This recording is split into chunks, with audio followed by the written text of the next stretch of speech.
love this place!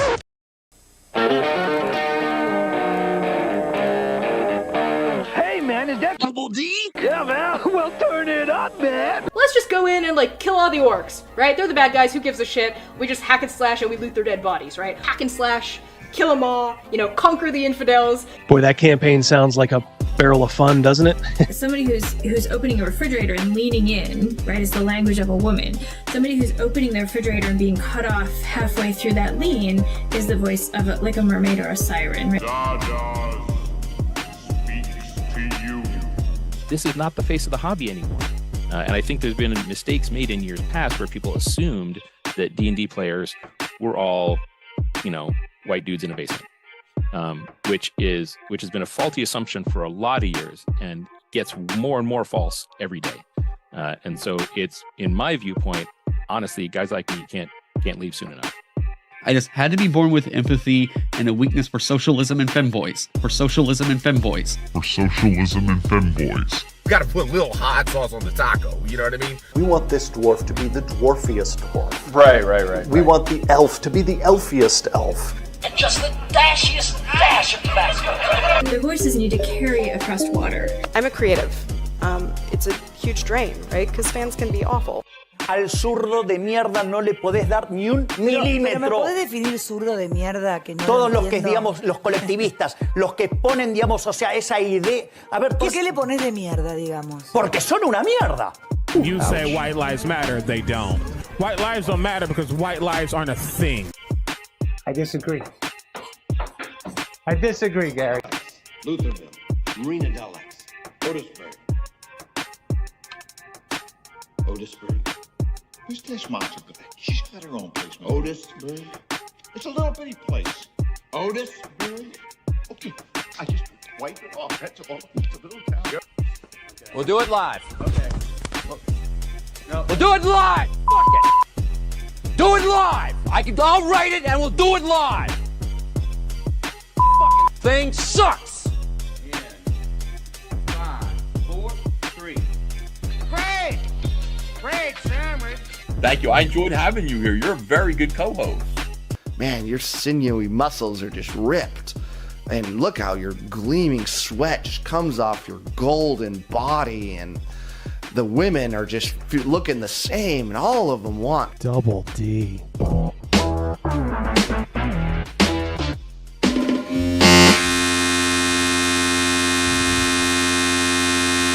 heck?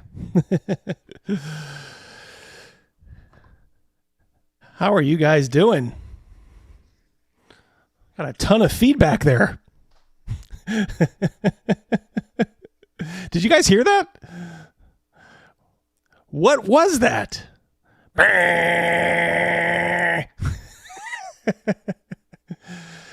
Sorry about that, guys. Here I am just switching things on my controller like I normally do. Holy smokes. The local wood chipper sounds, Cal. That's correct. R.I.P. I have no explanation. I simply unmuted my desktop audio, and it said it didn't want to do that, I guess. So, holy smokes. Well, I am so glad you guys are here. Look at you on a Valentine's Day, and I'm not going to delve into the stereotypical, like, oh, what do nerds do on Valentine's Day? I know a lot of you guys have wives, girlfriends, wags, as they call them. So I appreciate you taking time out of February 14th, Valentine's Day.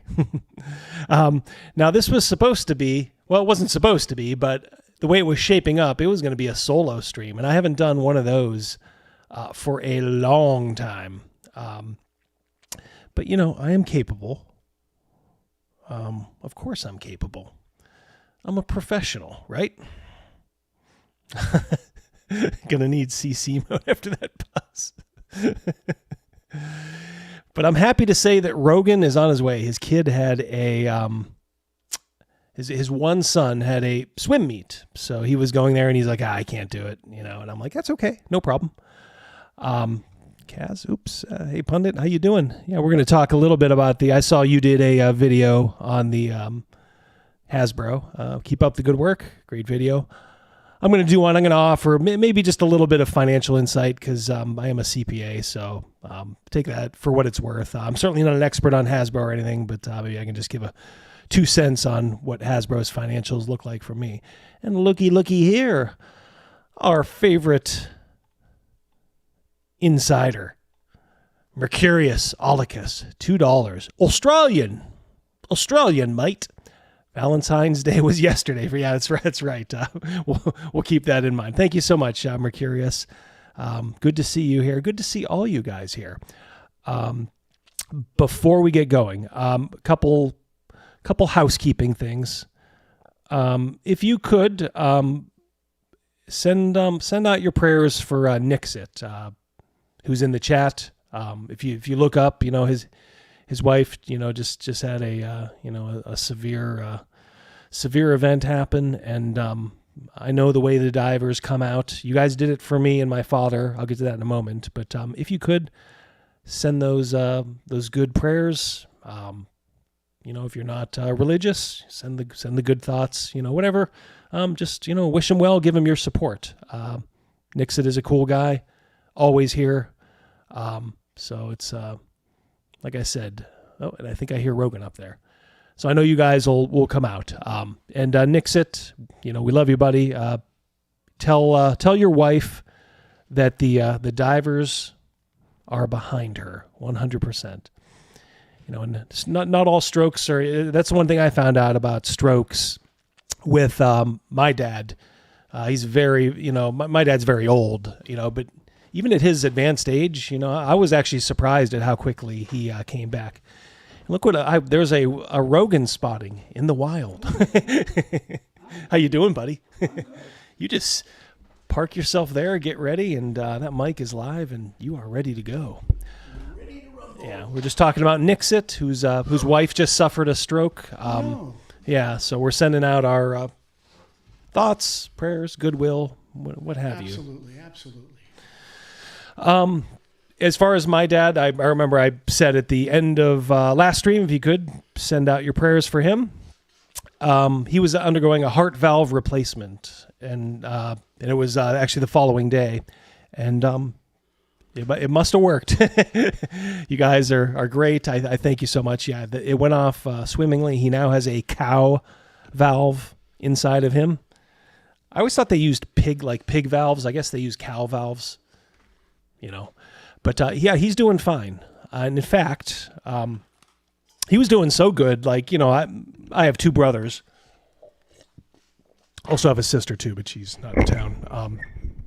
My 2 brothers, the one was down at the hospital. The one ended up picking him up, but me and the other one kind of switched while he was in the hospital. And so when I was on my shift, the second day he was doing so good that he's been wanting a new TV for a while. So I said, Dad, do you want me to go up to Best Buy and get you that TV? And his eyes lit up. So I did just that. Took it to their house, set it up for him. He is like a pig in shit right now. Double D loves me the most, Hungar. Well, you're always in the mix, Hungar. Thank you so much, buddy. All right, you got your mic all set up, right position. Am I going to need the headphones? Maybe not. If you do, the plug is on the end of the table at the kind of underneath a little bit. Oh, there it is. Yeah. So what do we got going in the chat here? Let's see who we got. Oh, of course, we saw Cobenizers here. How you doing, Surly? Bleeka. The class clown is here, Rogan. Right. Bleeker is in the house. Chicken hearts and gizzards for Chicken hearts and gizzards. You are a blessed man. Yes. Death Angels, how you doing? Channel member. Thank you, Death Angels. Thank you for supporting the channel. Patrick Demo, you as well. And Cal, you as well. Cal pulling double duty. Channel member and pretty much the sole moderator. The dude kicks it. Yeah. We still have one, Autistically Accurate. He's still an official. He gave me my very first super chat, so I said, for that, I'm going to make you a moderator emeritus. But haven't seen him in a while. That's okay. People come, people go, and then hopefully they come back. right? Let's see. Any other? I did nominate Cal to be the nominator on Pundit's channel. Yeah. Pundit's channel was getting invaded by bots during a live stream, and Pundit made me a moderator, which is great. So I was doing my best, but then I had to dip out. I said, look, just make Cal a moderator. Right. Like the dude is about as dependable as a guy can be. Swell guy, too. Curse of Yig. We're going to be going over one of your tweets to our boy Jeffro. We're going to talk a little bit about that. Don't want the whole stream to be about that. But we got a couple things. We're going to go over the Hasbro financials a little bit. We'll go with some story gaming versus one-on-one, one-to-one time gaming, simulationist, as it were. Stuff like that. I got a couple of other things I wanted to show you. Have one surprise. I know it'll crack Rogan up, so it'll be a surprise to him too. I love surprises. How you doing, sir? How'd the swim meet go? It went fast. Really fast. Usually my son will swim in 3 heats. First 2 right away, and then the big relay at the end. They did the relay at the beginning, which was confusing, and come to find out the opposing team only had 2 boys on the team. Oh. So he swam 1 heat and said that was it. I'm like, okay. All right. I'm out of here. I'm gone. Gonna go talk to millions of people. Absolutely. Millions and millions of people. All right, Pundit, thanks for checking in, buddy. Good to see you. Great job, as always, looking at Hasbro stuff. Oops. Catch up with you soon. Yep. Go ahead and clear that if you would. All right. Oops. Whoops. One last thing. As you can tell by the background, I'm going to try to make it sort of a tradition. That means we've passed a small milestone, up over 4,000 now subscribers.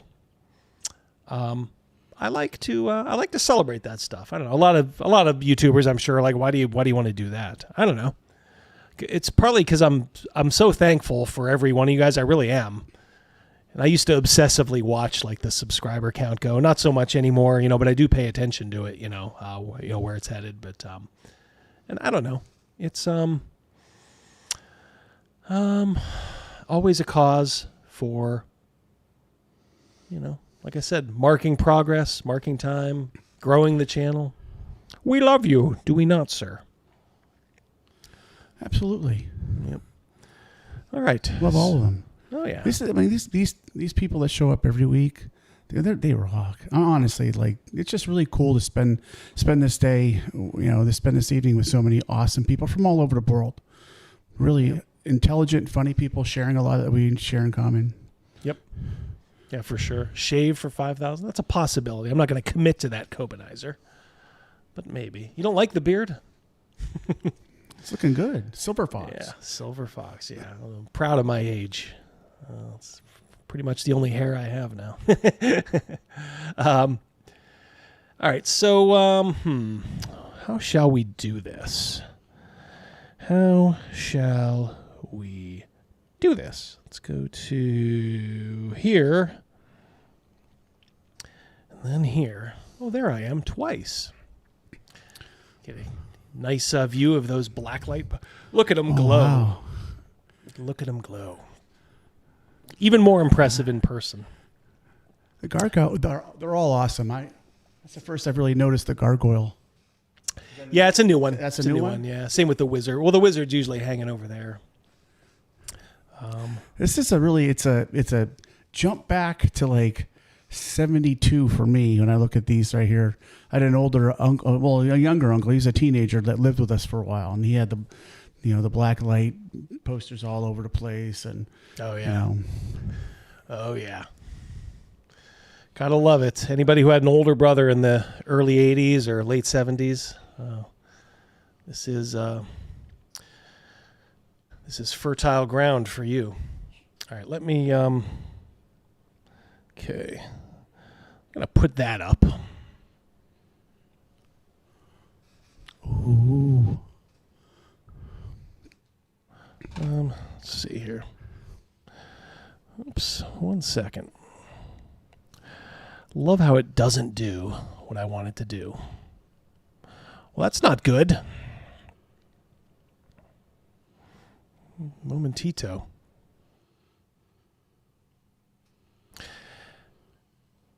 It is rather funny how you plan stuff out. Rogan, you missed the most horrible noise. Oh no! Anyone has ever seen? Coming in, ask him about it. It is. I gotta know. It was truly horrifying when I came in from the intro. I just I don't know what. Do not know what's going on here. So I'm gonna tell you what I'm gonna do. Why don't you do a little song and dance for about 15 seconds? All right. I can do. Hey, I do. Oops. I need this. I am Pi. I just wanted to say this real fast here in regards to your daughter being in weld school. Right now, while she's in school, ignore the boys. Seriously, weld as much as possible. You learn and you get better the more rod you burn. Honestly, you build up those initial skills, and you just practice and you see better while you're under the hood. And once you get those basic skills set, then you move on to the other kinds of welding. But honestly, the focus while she's in school is to ignore any drama, just focus in her little world and listen to what the teacher says. It really is an extremely hands-on situation. The more you focus on yourself and you burn rod, the better you will be. There you go. Take that from the man. Yeah. He knows what he speaks of. I've been doing this for a long time. Made a lot of mistakes. What's awful is like in the future, hopefully she'll get a fantastic job someplace with a lot of security, and she's going to end up working with people that are welders as well. And the wild thing about that is, man, there are a lot of dumb people. I often share some of my stories, my coworker stories, with Double D and Crazy Mouse. But this past couple weeks, I'm training a new person in my area. And this person takes the cake. This person absolutely, honestly, every person they bring down is worse and worse than the last. I just want to scream at this dude. I already raised 4 kids, dude. I'm not going to raise you. The dude's he's a grown ass man. He shushed me twice on the second day. He shushed you? Yeah, last week was a rocky week at work. Oh yeah, he's the kind of guy that, hey Jim, hey, I could use a hand. Could you at least get your perspective on this? And I'm like, oh, go over and look at it. And our prints are pretty awful. So I'm looking at the prints and I'm familiar with the job. So I'll turn the print around. I'm like, hey, why don't you look at it this way? Get a better perspective. But hey, always ask. Mm-hmm. And he goes, you know what? I think you're wrong. Dude, I don't know. Oh, God. It has never been a worse time to be an expert in anything. Oh, my gosh. People, the Dunning-Kruger effect is so prevalent now. It is. People think they know, everything. Oh, yeah. Yeah. It's just, I see it, obviously, every day on Twitter. Fortunately, I don't see it too much where I am in my work. But I have run across those people at my work, over the 20-some years I've been there. But holy shit, our society is absolutely only changed. I go there. We've talked before. I'm extremely confident in my ability and what I'm doing in my work area, and I'm grateful that the bosses have enough faith in me. When people come in, I'll train them on welding pipe. Get them up to speed on the kind of stuff we do. And I when I meet somebody, there's a lot of welders in the plant that are remarkable welders. I'm grateful for the opportunity when I get to work with them every now and then, because there's always something new to learn. It's just this. Hey, you want to show me some good welds? Absolutely, I'm cool about that. I will never say, well, you know what, that's good, bud. No, man. So who wants to share something? Celebrate that. I'm not going to say I'm better than anybody else, but I will certainly stand on my position. If I'm helping you learn my job, don't shush me. Oh yeah. Sakes, that was day 2, and that was pretty bad. Oh man. We'll hope things get better there. Yeah, well, they call him Moonwalker. And I'm like, why do they call him Moonwalker? Well, he's always been like this. He's just out there. He's out on the moon. He does his own thing. It's like, well, I'm gonna just stand back. You go ahead. You mess up a whole bunch of stuff, and when that comes back, I just say, not me, dude. It was that other dude. Mess some stuff up. Go for it, dude. All right. Well, from the weld shop, yes, to the C-suite, as they call it. The C-suite. Yeah, where all the big boys who get those fat paychecks reside. They had some. See, I don't understand this either. This is Hasbro, owners of D&D, just to frame this, and of course Magic the Gathering. Unaudited. How could they be unaudited? I'm not sure. They just have their internal accountants whip this up. I mean, they're a pretty big company. All right, so full disclosure. I am an accountant. I'm actually a CPA, but I haven't been in public accounting in a very, very long time. I have not analyzed financial statements in a very, very long time. So take this all with a grain of salt. I won't even say it's coming to you, from an expert's perspective. Probably just a little bit more than the layman, because there's various when you're a CPA, there's various parts that you can focus on, and for the longest time, I was in taxation, so I wasn't really in the financial aspect, but you always get a little smattering of this, and I can see some of the trouble signs in Hasbro, and any person worth their salt would be able to tell you the same stuff that I'm going to tell you. But hopefully it goes a little bit deeper than just they're losing money because they're putting out shitty D&D products. Well, that's part of the reason, but certainly not all or even the majority. All right, so this is their balance sheet, Hasbro. First thing I notice, you can see here, the first column is this year. The second column is last year. So they always do this. It gives you a nice comparison.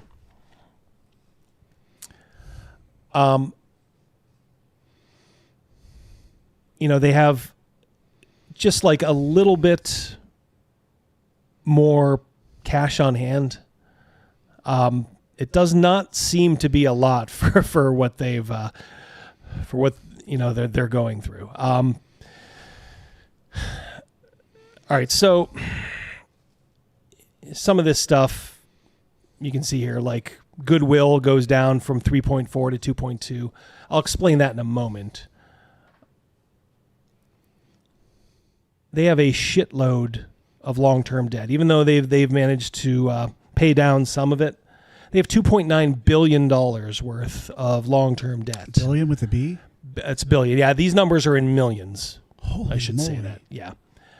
That's one thing that jumped straight out at me. I don't think they have very good current assets, as far as like cash and their accounts receivable, which is money that's owed to them that they haven't collected yet.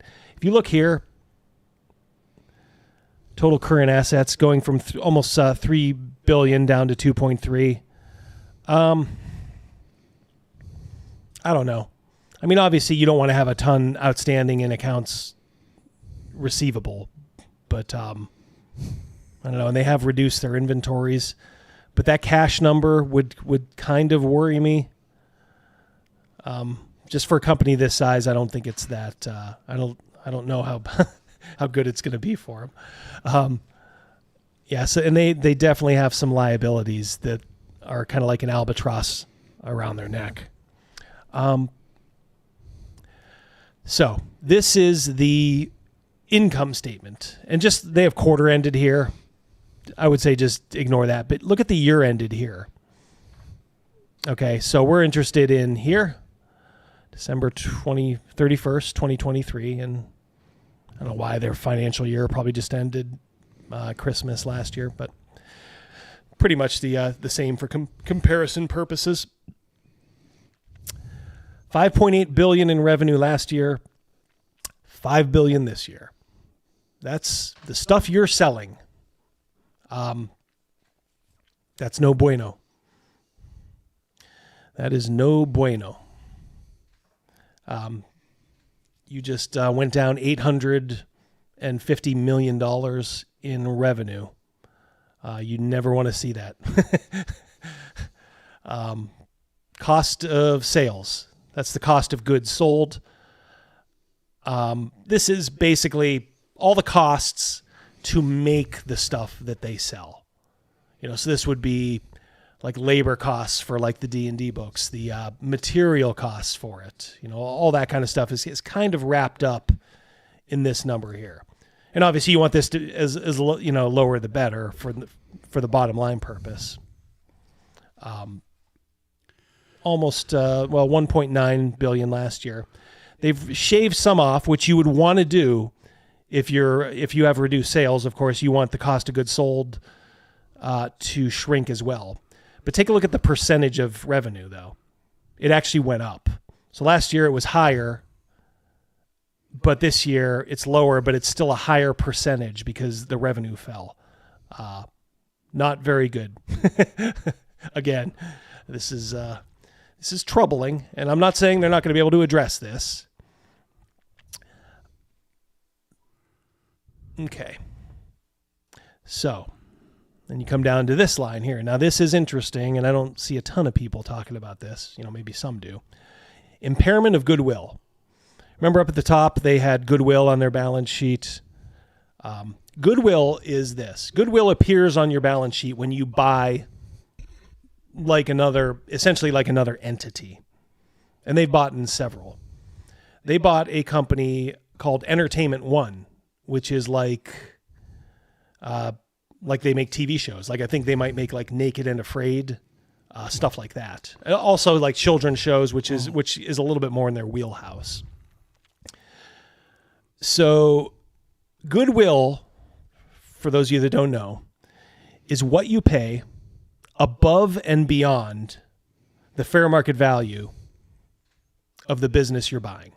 So let's say they saw this Entertainment One. Somebody judged, these are the fair market value of all the assets of Entertainment One. But we know they're doing so good, or they have such a good reputation that you're actually going to have to pay this amount here. Well, the difference between the fair market value and what you actually pay, that's called goodwill. And every year you have to value that goodwill. Okay? And you have to see if you have essentially overpaid for that asset. And they call that impairment of goodwill. Well, they just impaired $1.1 billion worth of goodwill. That means they overpaid by quite a bit for one of their assets. And I think it is, it's E1, which is Entertainment One Television, which they just sold this year. Okay, Hasbro is selling its E1 television and movie business to Lionsgate. This I think got consummated towards the end of the year in an approximately $500 million deal after having paid $4 billion for E1 4 years ago. Okay, so Hasbro pays $4 billion for Entertainment One. And then they turn around and sell it for $500 million 4 years later. Does that sound like a good deal? No. That's to me, I mean, that sounds fishy. Well, it's not fishy. It's just, it's bad business, is what it is. They made a big mistake buying E1. Now, I know what a lot of you are thinking. They lost, $3.5 billion. Holy cow. Not quite. Okay, because you have to keep in mind during the 4 years that they had E1, they benefited from the revenue that E1 generated. And I didn't want to go that deep because I didn't want to make this like a accounting class. Right. So just know it's not as bad as you may think, but it's still bad because ideally you would want it when you want to sell an asset, you want to sell it off when it's at its peak, right? Yeah. No, not when it's worth because the fair market value of E1 4 years ago was $4 billion, and they were forced, I think, to sell it now to get cash to help out with some debt. As you can see here, Hasbro said Thursday that the agreement with Lionsgate includes $375 million in cash and the assumption of production financing loans, and they say later on most of that cash is going to retire long-term debt. So they needed the cash. As I pointed out earlier, the cash on the financials on the balance sheet is not good. Okay. This was an albatross, probably. They were probably not generating a ton of revenue, or probably not nearly as much as they expected. That's probably why the company E1 is valued so low right now. To me, it just shows that somebody made a very bad mistake at Hasbro. And you can kind of see, too, it's like, when you think Hasbro, you think games, right? You think stuff like that. Do you think, stuff like Naked and Afraid? No. Things like that. So, I don't know. You may ask, like, well, how does this stuff happen? I can only guess. I do know, from my time in, taxation, and I worked at a Fortune 500, or I still work at a Fortune 500 company. They probably had some good years and probably had a shitload of cash. Now you might say, like, well, why not just stockpile it for a rainy day? You can to some extent, okay? But if you do it beyond the reasonable needs of your business, the IRS will come after you with something called the accumulated earnings tax. They don't want companies stockpiling huge surpluses of cash just to sit on. They want you either spending that money on your business. If you're a public company, they want you distributing it in dividends.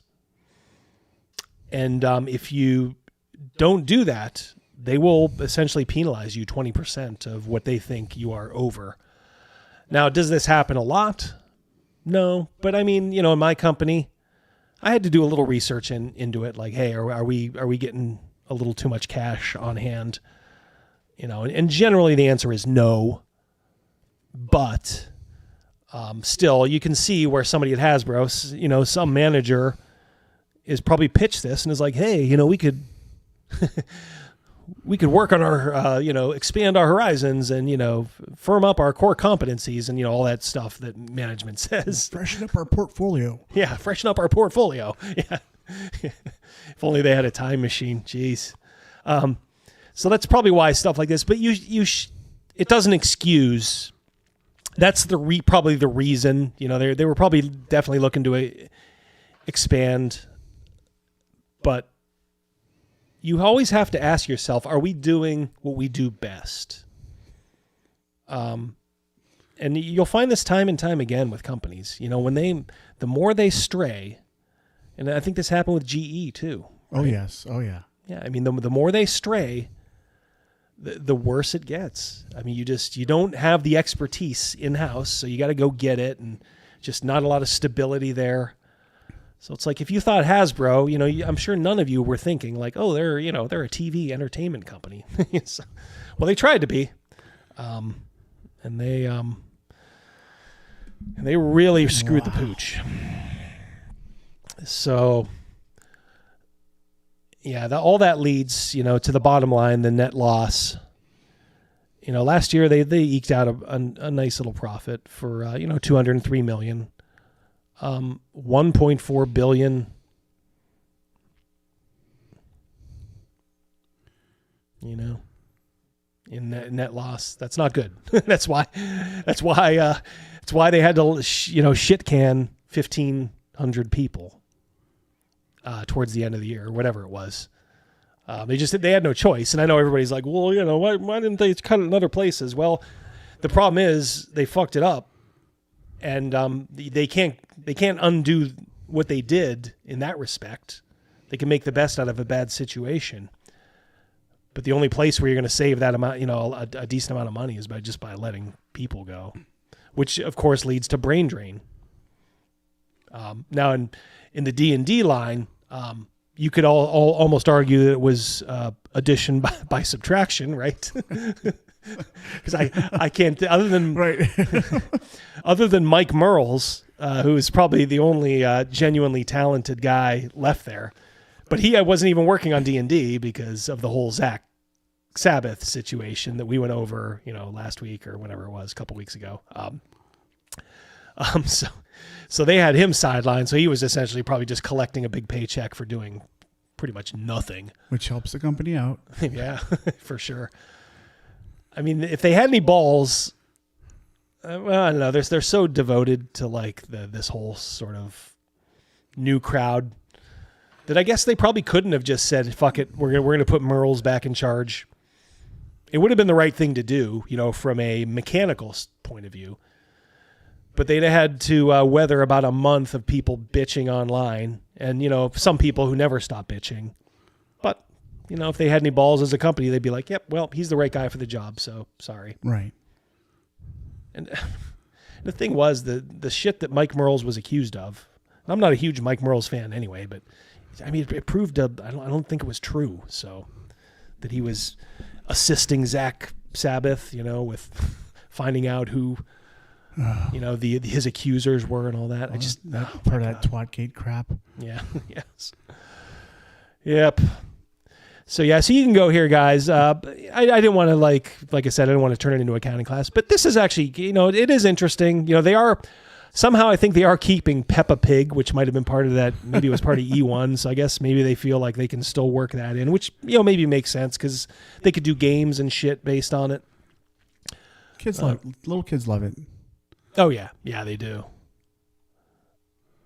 Yep. Read some of the notes, down here. This is kind of where you see a lot of stuff, like the E1 TV and film business sale process, blah, blah, blah. You may not understand it, but you might get the gist of what they're talking about. So I think... D&D is not a huge part. Like Magic is like, I think a bigger part of their, their gaming division. I mean, D&D is not, of course, not small.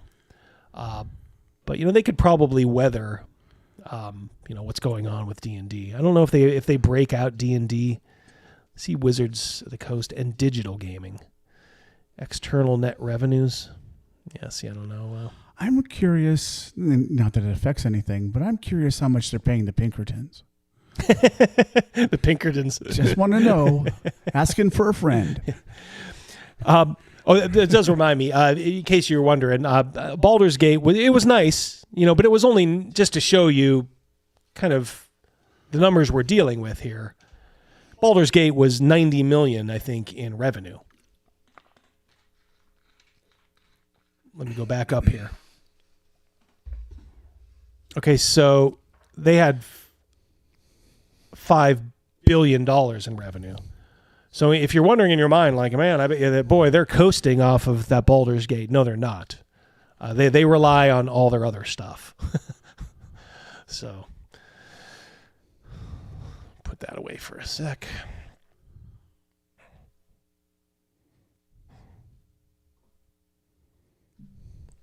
All right.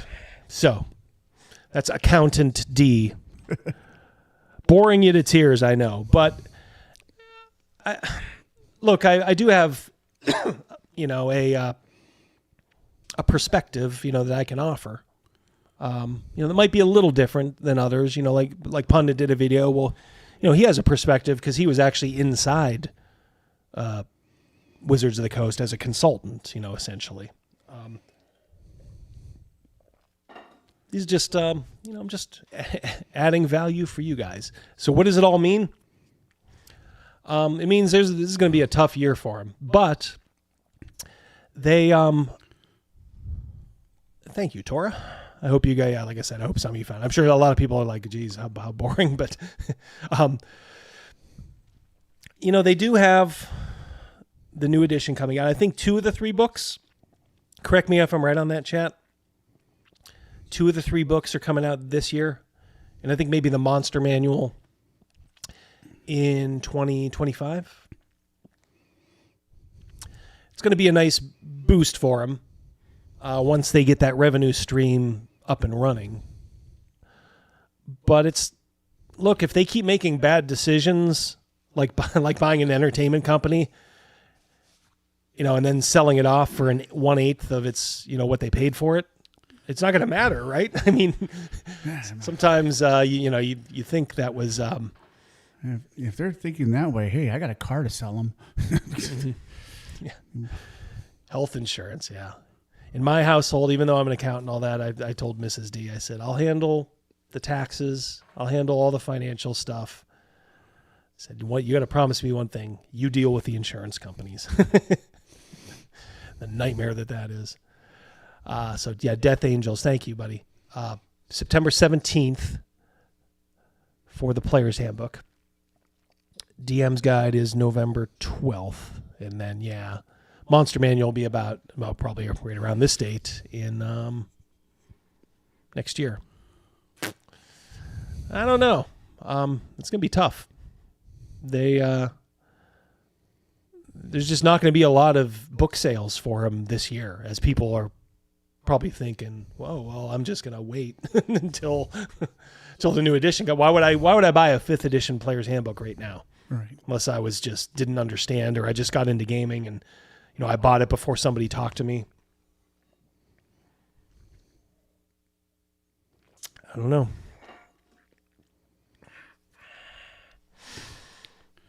It gives a perspective. I mean, it's easy to point and say, it's because of they hired all those whack jobs. Well, you're showing there that Hasbro is big, and D&D is certainly a part of it, but not as big as people want to make it out to be. Their problems are a lot deeper than just D&D. Yeah. That's not to say that the D&D is a problem, right? And they are relying on that to give them a big boost. And if it falls flat on its face, then they are in a lot of trouble as a company. Then, because they're planning on that being a steady revenue stream for the next 7 to 10 years probably. Right.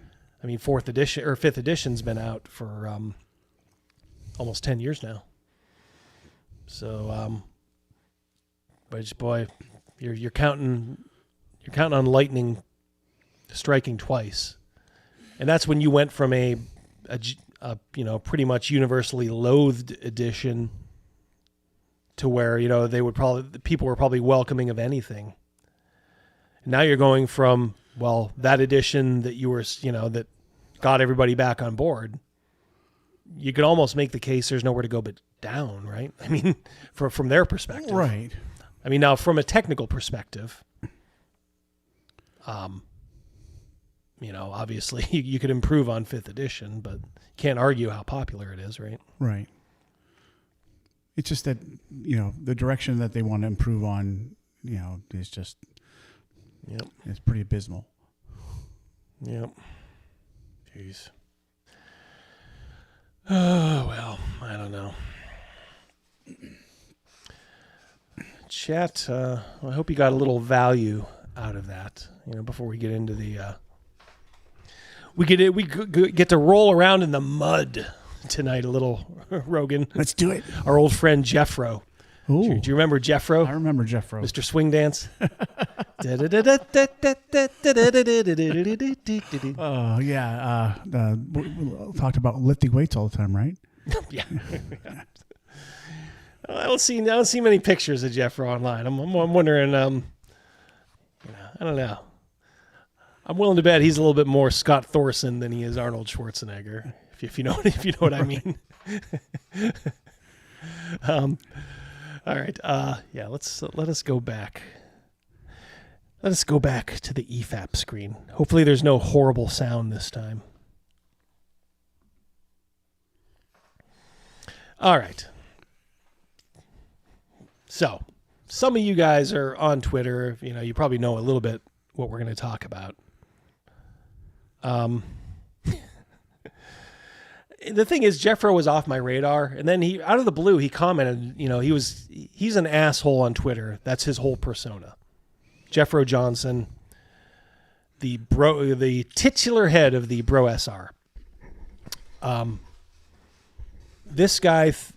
I think we've talked about the 1-to-1 time thing before. For those of you that don't know, he's a huge proponent of something called 1-to-1 time, which means, I think essentially out of session, time passes in real life the way it would in the game world. I'm sure I'll have a ton of bro SR guys like, no, man, none of these guys can ever explain properly what it is, but essentially that is what it is. That's how I've understood it. Yeah. It's like, okay. But it's, the thing is, as I found out, you can't criticize Jeffro online because this retard gets the benefit of the doubt from so many people. I'm like, dude, why? He's not he's kind of like a one-trick pony.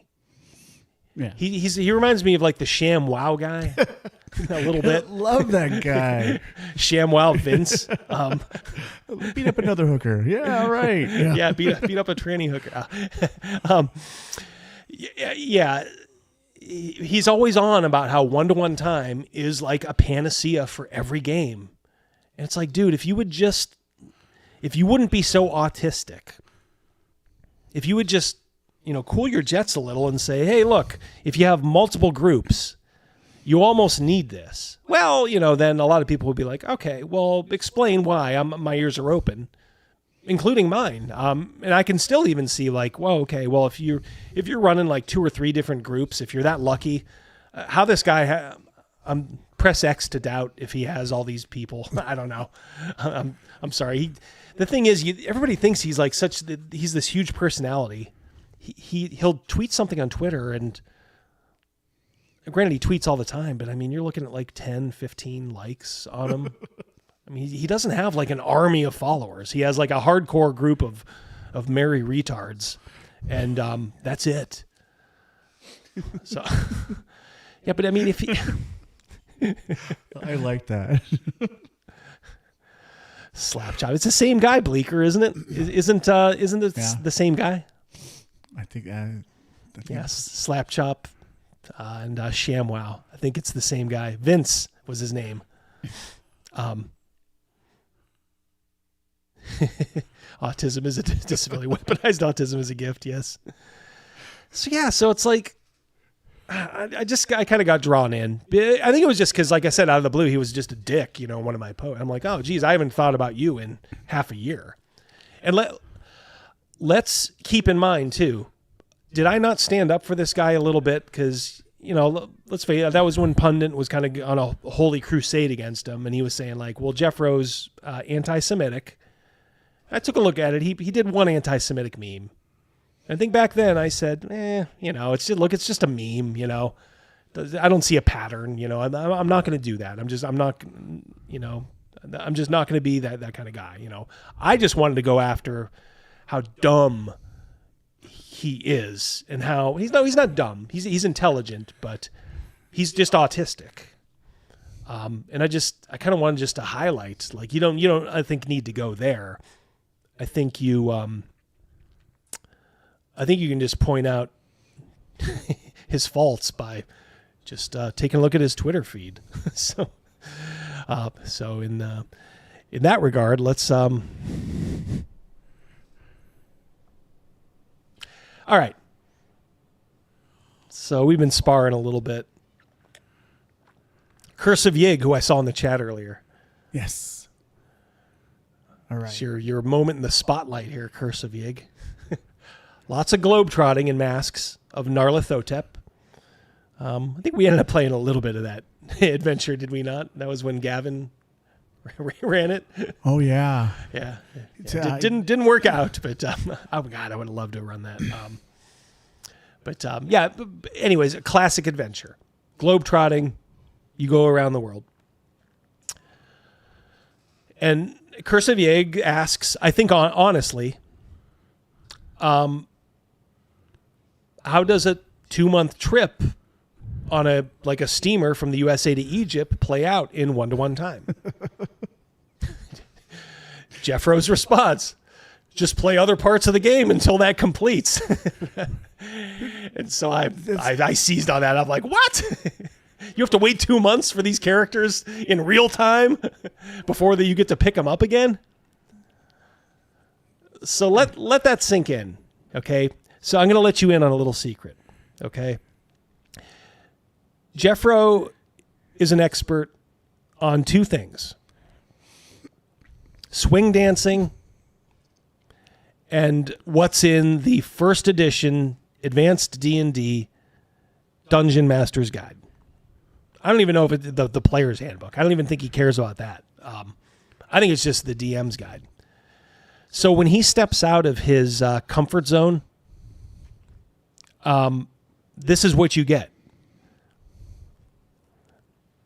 And remember I said earlier, like, nobody ever wants to admit that they're not an expert on everything these days. Yeah. So why couldn't he have just said, you know what? I hadn't thought about that. Let me think about it, because if you run one-to-one time here, you're going to have a group of characters out of play for 2 months of real time. Right. As I think, one of my subscribers on Twitter also here said, like, at the end of a D&D campaign, like, man, what a great campaign. I'm going to be my character's son, who's just an infant now.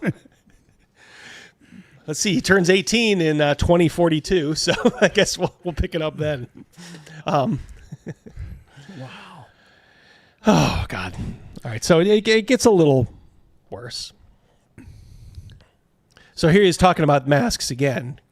He must have sensed, like, I really put my foot in my mouth, and people are now starting to realize I don't know what the fuck I'm talking about outside of a very narrow set of rules. So Cursive Eeg says, Mass takes you all over the globe, all those places. Imagine all that travel downtime. All players should make wine ants, just trying to be funny there. And then, of course, because he can only ever be a jackass, when you're committed to railroading a single party of player characters through somebody's crappy story. So Mass of Nyarlathotep is now just somebody's crappy story. Oh, don't worry, we're going to look at Jeffro's stories. We'll compare the two. So, Mass of Nyarlathotep, again, a classic. But because he got caught with his pants down, now he has to lash out and call it somebody's crappy story. And there are, like I said, there's a hardcore of about 20 guys on Twitter who they will drink the Kool-Aid. This guy is like Jim Jones to them. Well, they're all in his swing dance class. Yeah. The advice he gives, like, just look a woman in the eye. It's like, dude, you got to be a little bit older. I mean, I'm not saying he's like as old as us. Like, have you not been able to bag like a wife at this point? I mean, what is going on? Holy shit. And here it's like he's putting these exclamation points on his lack of knowledge. Cursive Eeg again. They gather clues, can pursue them to whichever destination they want. Fairly sandbox-ish. Correct. I would love to run this someday. Horror on the Orient Express, Call of Cthulhu. Legendary. One of the best adventures ever. Number one on most best adventures of all time lists. Drowning in awards. Yeah, now that is railroady. But again, Jeffro, not content to keep his foot out of his mouth. It was the best adventure of all time, not because of how it played, but because of how fun it was to read. Huh? Okay, yeah, I mean, I understand a lot of people, read if they can't play something, but if you're able to, yeah, say exactly, Rick. That's funny. Yeah. But it's like it's the oddest thing to say. It's like, in one hand, I almost understand what he's saying, but in the same respect, he's punctuating already like what he doesn't know. It was better just to read. No, it's better to run for a group of players and play. Yeah, it was meant to be that way. Yeah. I rank amateur. That's all I could think of.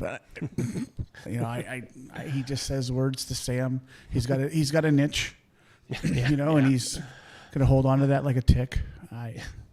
Holy moly! Yeah, well, yes and no, Tora. He is a troll. He does that to get noticed. But I do think he believes in everything he says. I mean, he's too invested in it to not. So he's in this position now where everything that isn't like advanced D&D is just, is just garbage to him. Gillette Cube. I don't know who that is.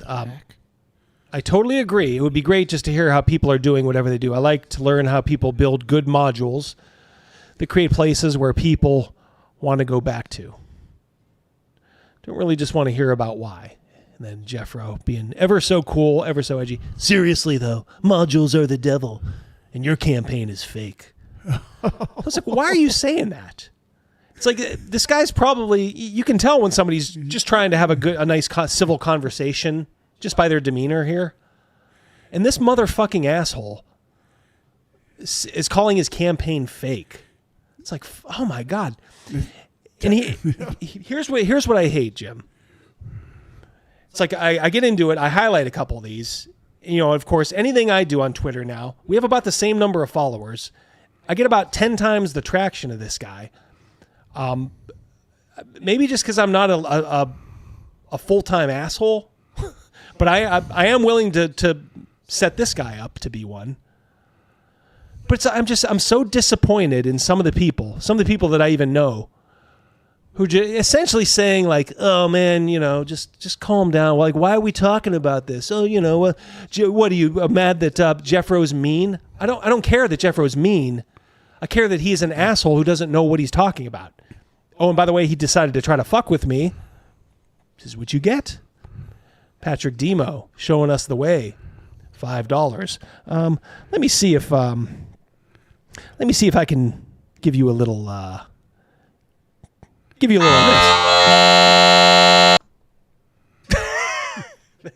That's the sound. Oh. Yeah, there is something fucked up. Uh-oh. There it is. That was a gift. Guess I can't use the soundboard. I got to figure out what's going on. Ow. Nightbot Bleeker. Bleeker thinks it's Nightbot. I assure you guys, it's not that. All right, I caught it a little bit quicker this time. Yeah, I guess I can't use. I'll have to figure out what's going on there. This is OBS. It can be great, but it's a little touchy. It's like handling a woman. About 25, 26 days out of the month. It's great. 4 or 5 days. A little touchy. Touch and go. Understand that you need actual friends to play. He can only afford to read. Pretty much, Patrick. Thank you so much, by the way.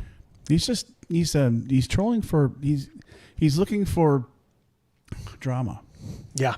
I mean, really, is there welcome. a conversation right there? Absolutely. There's a conversation that could be had right there. Yeah. But he doesn't want the conversation. No. He doesn't. He wants to stir something up so his posse can come in and rattle behind him. Hey, yeah, man, you go, bro, you go. And obviously there's people that are trying to talk sense, trying to enjoy, participate in the conversation. And again, Jeffro's all about, hey guys, check this out. Look what I'm about to say. Click, click, click, click, click. Yeah. Yeah, he's just a full-time edgelord. Douchebag. Yep. Might be, is there one more here? Oh, God. So John Cyrano. Now, John Cyrano's a guy who actively does go against him. Well, I don't see the both sides that you do, but I do agree that treating each other disrespectfully and calling people losers or their games the lowest form of D&D is rude, and one shouldn't do it or accept it from people one otherwise agrees with. So John Cyrano is saying, hey, I think I could get on board with this one-to-one if, maybe you modified your tone a little bit, weren't such a cocksucker. Maybe you didn't think it was a panacea for everything. This guy is a loser and can't even play D&D by the rules. You guys, and you know who I'm talking about. You people that I know who defend this guy. Why? If you like the one-to-one time thing, that's great. As I said, in certain instances, yeah, go for it. I could even see if I had more than one group, I'd give it a shot. I may not, maybe more of a ad hoc thing, but I just yeah. Somebody said I was setting up a straw man to beat on with Jeffro. how can it be a straw man? I literally am quoting his own tweet. Right. I am mocking it. It's not. How can it be a fucking straw man? What is wrong with some of you people? Jeez. Ay, ay, ay. It's straw man is a catchphrase. Everyone wants to use it now. Yeah. Yep. For sure. I don't think they know what that word means. No. Nope. All right. So he always he not always. I think the last one was before Thanksgiving, but he does update a play log of what happened during his session. And in that, I started kind of just skimming it a little. And it's the thing is, it is fairly mundane. Now, look, he may be embellishing it. Who knows? But it does just seem sort of mundane. But I noticed a bit of cheesiness to it. And then I noticed, he puts a map here. And I don't know if you can see up at the top left-hand corner, there's a town. This is his player's map, and it's called Doucheland. Okay, and I don't know if you can see towards the lower middle right, there is a town called Who Caresville.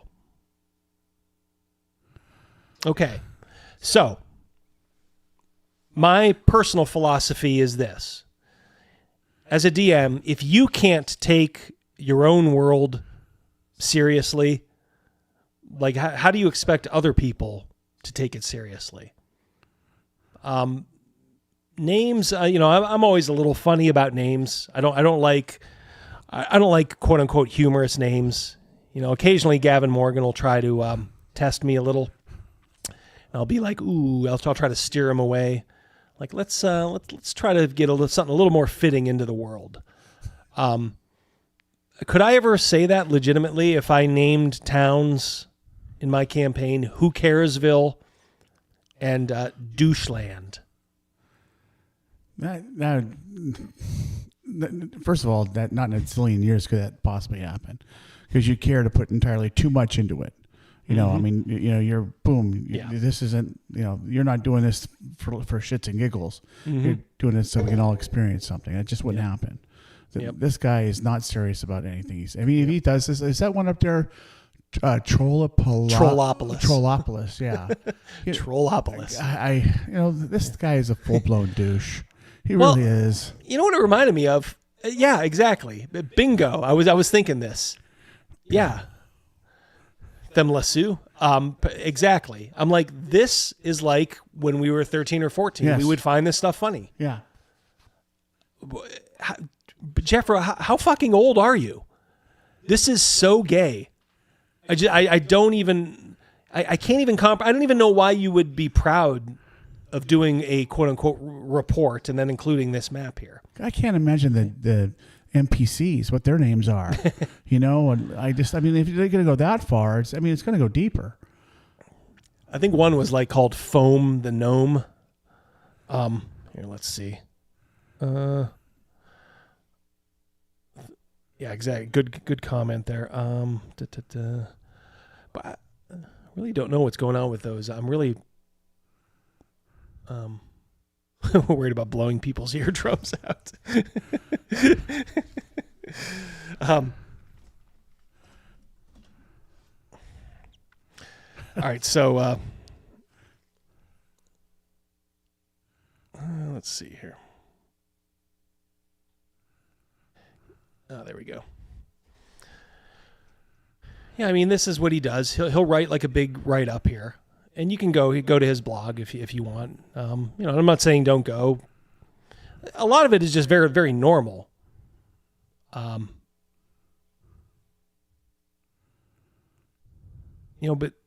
some of it is, I don't know. Let's see, talking about all right, Ugrecht, Who Caresville. Yeah, I mean, he's leaning into it.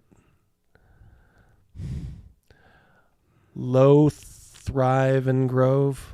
Am I help me out, chat? Is he Does he mean something by this?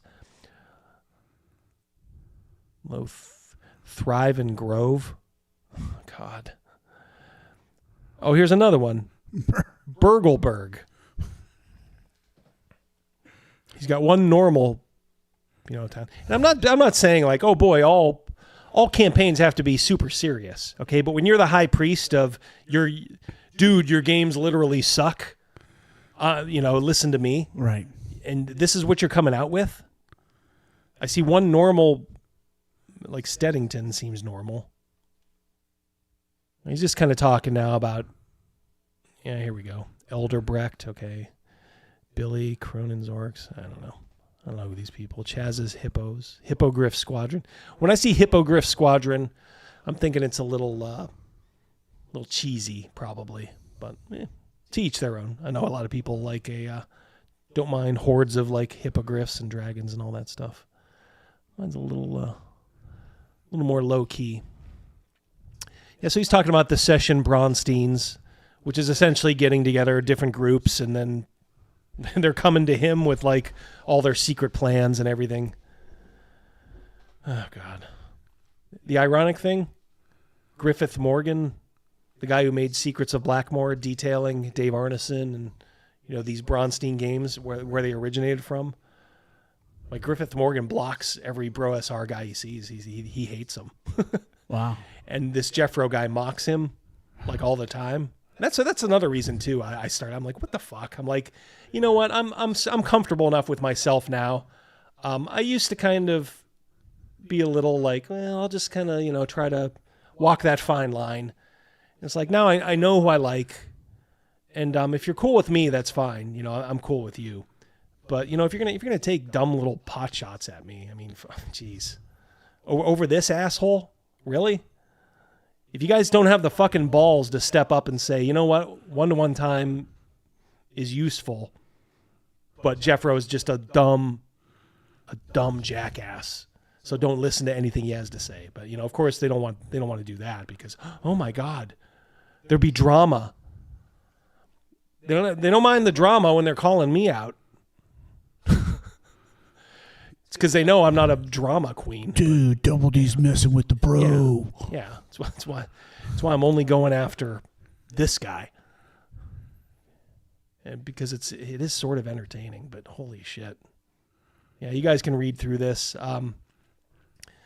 Again, he hasn't updated this. His last one was in, I think this was before Thanksgiving. Yeah, there's your little map. Yep. God. From my perspective, when it first popped up, I'm like, is that Trollapalooza? Troll. What? Trollapalooza? I want to go to that. Yeah. Buy tickets. All right, so then the Black Lodge. By the way, I'm not talking at all about the Black Lodge guys who I like very, very much. In fact, they kind of are sparring a little bit with Jeffro. They're not all in like I am, but they like to keep it a little civil.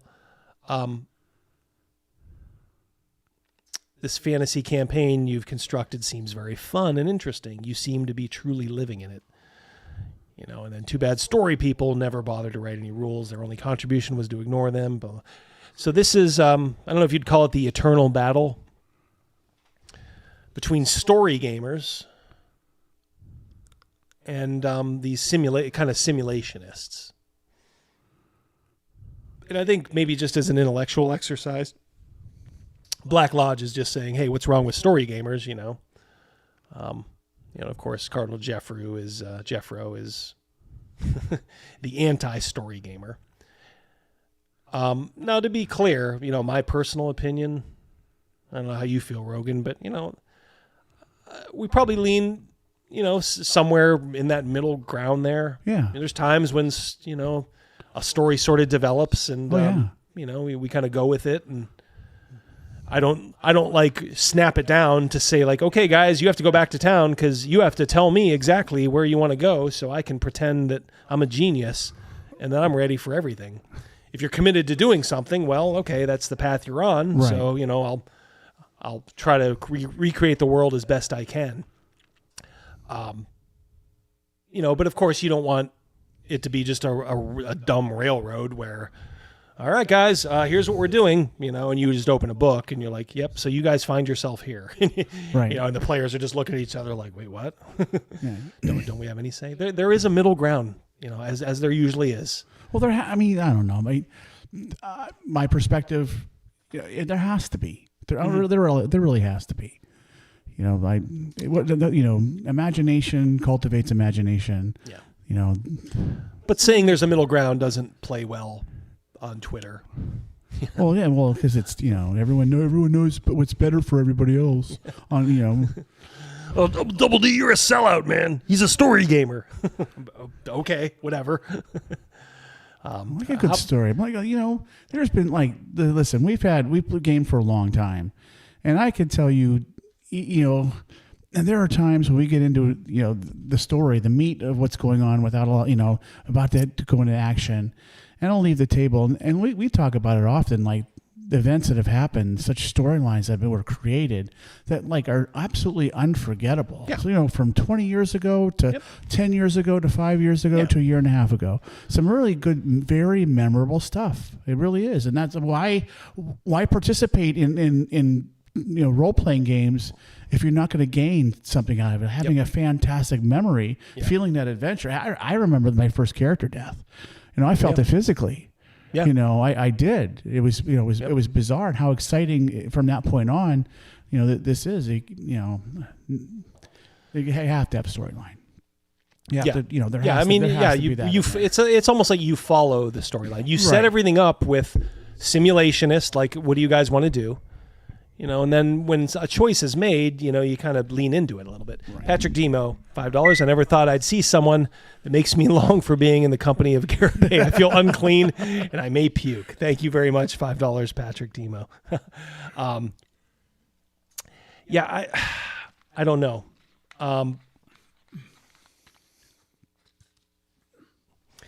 He will test you, but you have to understand there's people that like doing this kind of stuff. Now this part, I wasn't so much, of course, Jeffro's just being an asshole, and look, I think Black Lodge is kind of using them in their own way, just to kind of get some, because these guys understand what it takes to be successful. So, and of course they genuinely are interested too. So they're talking about Dragonlance, and Dragonlance is considered, the quintessential story game, because some people say, well, it's really railroady. If you run it as it is, you could always not run it as is. I'm sure a lot of people did. But they were talking, did Dragonlance start the story, the kind of story gamer thing? Because everybody points to that as being, the patient zero. And see if you guys in the chat agree with me here. I say this because I remember this, because I was playing back at this time Against the Giants, and Vault of the Drow was sort of the first mega campaign. And I think you could tie in, as somebody said earlier, a Temple of Elemental Evil. Now, you could play any of these modules separately, but they were sort of made to be strung together, so, and at the end you ended up fighting Lolth, and these adventures were huge back in the day. They were. So I point to this series of adventures, even though it wasn't marketed as such. I point to the series here. In fact, let me get out of this. I'll got a little surprise for you. There we go. Dun dun dun. That is awesome. Yeah, so there you go. And then I know a lot of you guys probably have these adventures. Now, I don't have the first two. I think I did at one point. Some I think mine got swapped because I had the later covers. Like there were like the traditional, I think regular covers for these. I want to say this is my friend Chris's, who maybe he gave them to Gavin Morgan. But yeah, this is the Hall of the Fire Giant King. God, look at that. Yeah, that is definitely my friend Chris's writing. His chicken scratch, as we used to call it.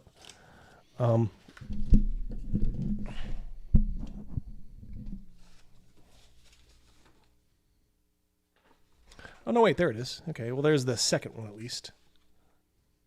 Or I'm sorry, the first one. I think maybe I don't have the Frost Giant Jarl. This is where you started. This is the one you started with. And, you know, at first you're like, okay, well, it's just an adventure, you know, where, you know, you... God, look at that. I love that that artwork there. Oh, yeah. It's so cool. You know, but you get...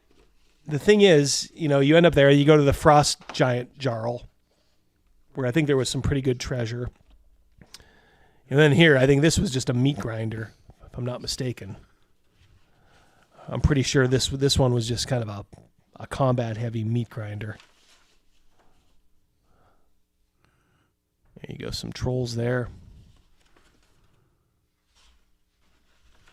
Oh, yeah. Fire Giantess. Oh, there you go.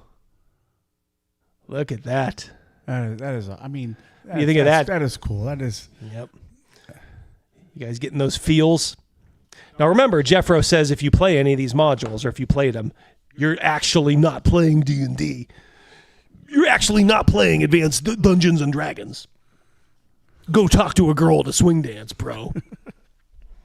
That'll teach you to be a man. Freaking Bob Fosse. Wow.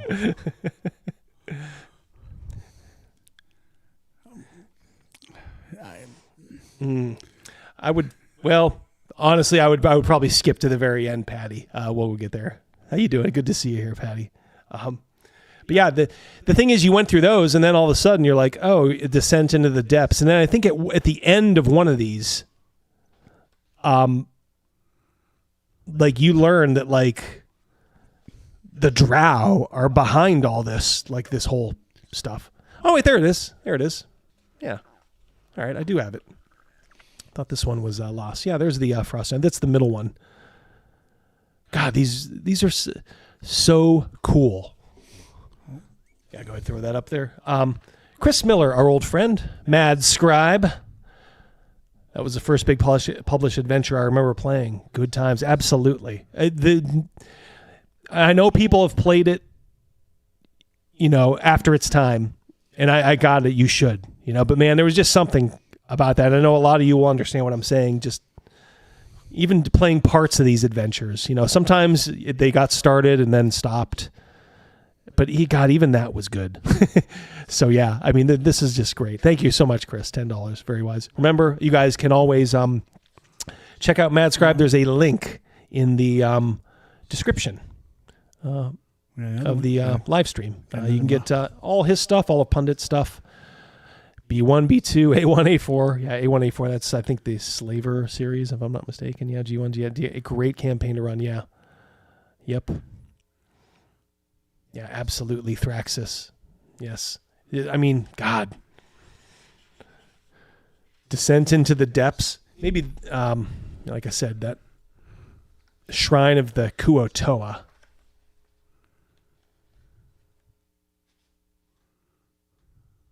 Damn.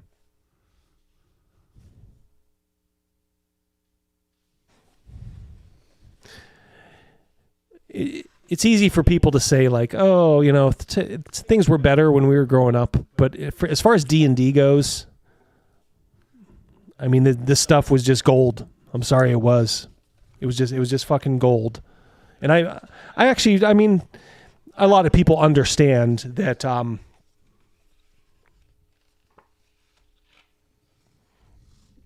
you know, that how good this was.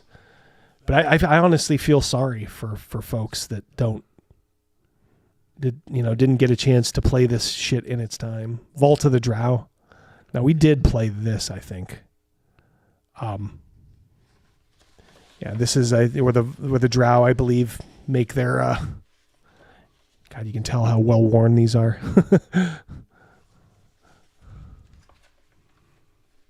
Ooh, look at that! Look at that! That is awesome. Holy shit, that's a Nicodemon. Oh, we have a couple more mouse droppings here. Yep, go ahead. Throw those up. Chris, again, Thank you so much. $5. Playing these games back in the early days was an experience. It's hard to. It is. That's what I say. It's like you. It's not that it's not fun now. I mean, it's totally fun. And good Lord, if you're with good friends and good people, you know, how would you know the difference? But there was just something about the time period. Just all this stuff was new back then. Like you didn't have, of course, obviously the internet, but just you just didn't have all this history of things. Yeah,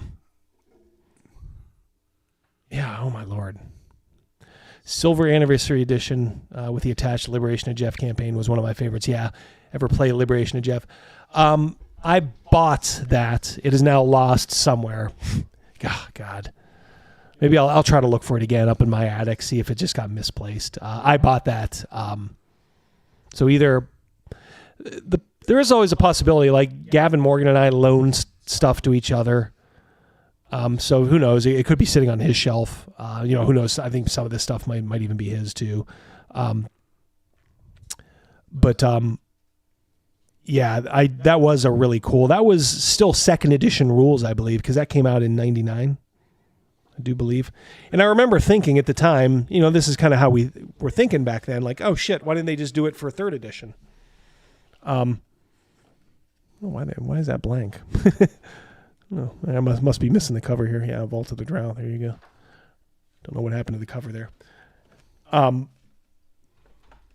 Yeah, I just remember thinking, like, God, it was so close to third edition. Why didn't they just do it for that? But maybe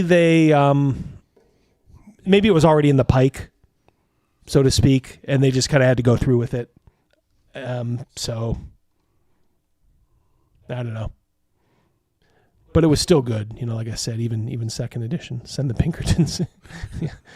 What, to my house, Cal? They'll find it. Yeah, come on now. And then finally, you get this, and you know, of course, I think a lot of folks know the story that Gary wanted to do this, but I think he was just so busy. You know, this is when D&D was really taking off, so he had David Sutherland do this, and it was a pretty good climax. There's the Demon Web. That is a cool map. Look at that. Yes. That is cool. Yes. There she is. Oh my Lord.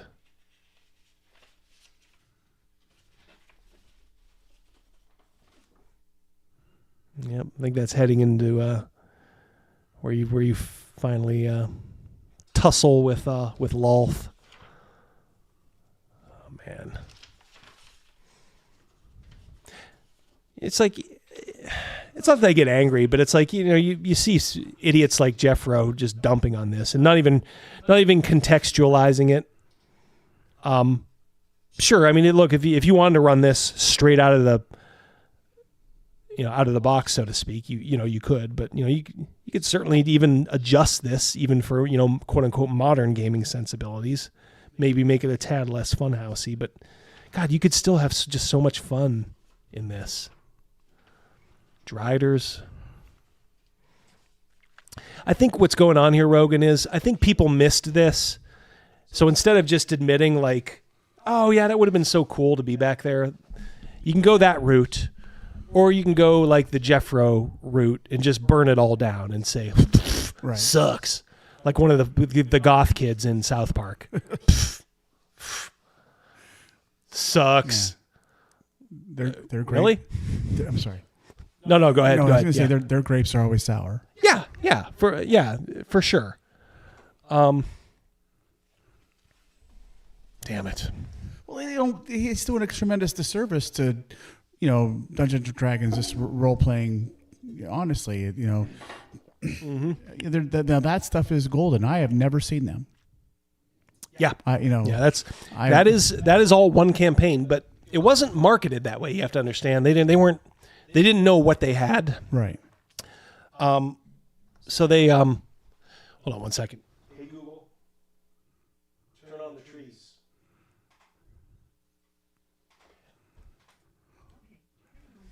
All right. Let there be light. Let there be light. Yes. So Yeah, they were all marketed as individuals, you know, but you could always, you know, string together within the series like G1, G2, G3. You know, but then you could loosely then tie, oh, okay, well, then, you know, D1, D2, D3. And then, of course, the capping it off with the Demon Web. Yeah, fantastic. Utterly fantastic. Okay. Put this up for you guys. I'm going to give you a little bonus. Give you some bonus time here. Okay. What is this, mind you? Oh, my Lord.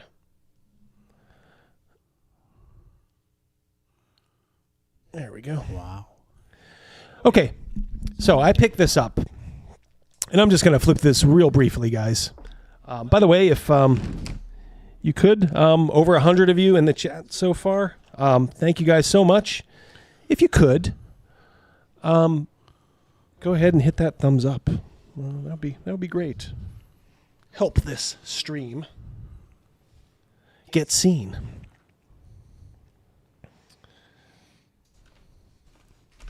This is Swords and Chaos.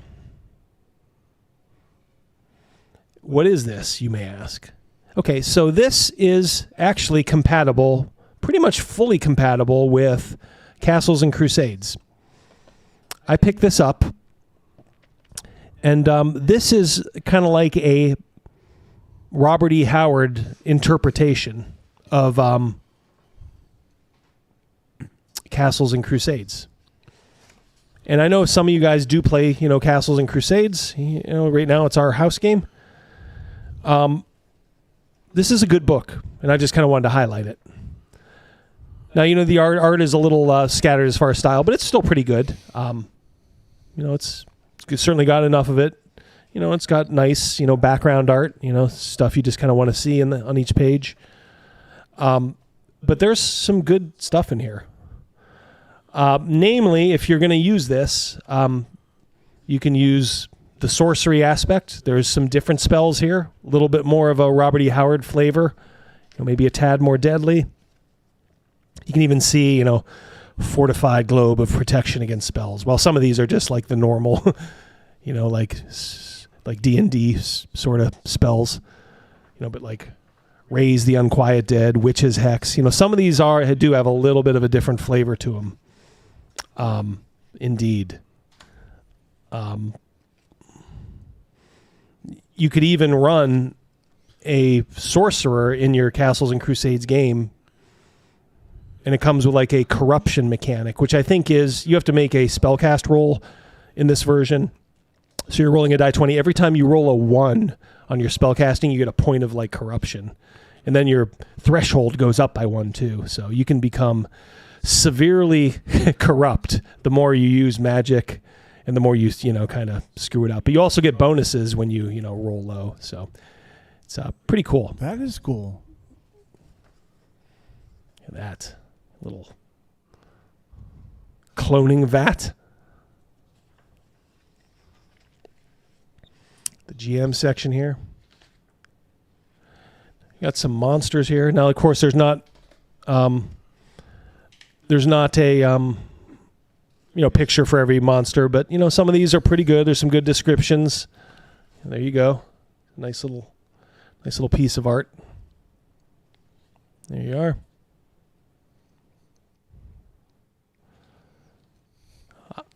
I'll confess, Rogan, these guys fell into a pit last week. I used one of the creatures in here. Oh, really? I did, yeah. I think it's the pit thing.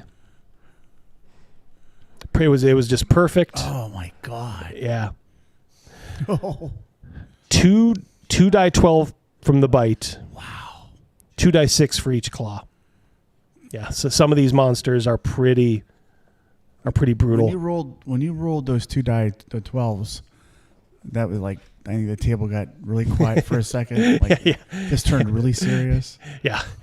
Everybody's like, oh, yeah, this isn't your normal pit monsters. So I got some new monsters in the arsenal. So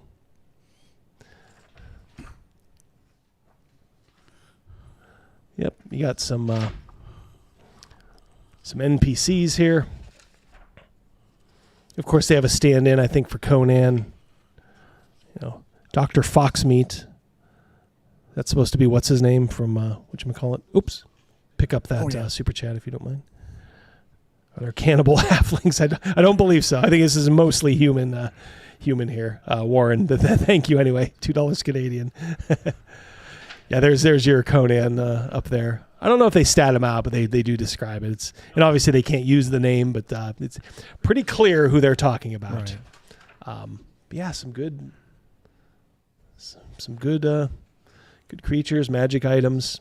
Like I said, it's obviously it was done, on a bit of a budget. I think it was crowdfunded. But you get sort of a stand-in for the Hyborian Age if you wanted one. But generally, I'm just telling you that as a way to add some flavor to a Call of Cthulhu, have that on my brain. A Castles and Crusades, game. If you want to make it just a tad more Howardian, you can implement a little bit of this, if you want. And by the way, I'm not getting anything for this. I'm not even. I think I saw the guy who wrote it. It's I think his name's Farkas, maybe. Seems like whatever. Seems like an alright guy. But I'm just saying he made a pretty good companion piece for Castles and Crusades. So you can probably implement as much of that or as little of that as you wish. That's cool. Yeah. I saw somebody mention it on Twitter, and I'm like, ooh. I'm like, I could do that. As you could tell, the art was okay. But it doesn't look the prettiest. Like, it's not like a Shadow Dark. But right. Honestly, I'm going to get more use out of this. I already have than I did Shadow Dark. Right. And not that there's anything wrong with Shadow Dark, by the way. I just like I said, we're doing Castles and Crusades right now. Scott Farkas. He had yellow eyes. I can't believe it's not Conan. Is that a takeoff of the old I can't believe it's not butter, Surly? I do believe. Yeah. So anyway, check that out. I think I just got that off a drive-through. I just print on demand. Make sure I didn't miss anything here. My gaming boner can only get so big.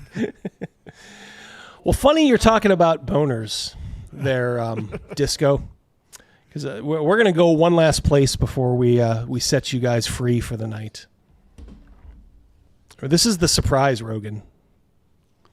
This is the surprise. Uh-oh. Drum roll, please. All right, so hold on.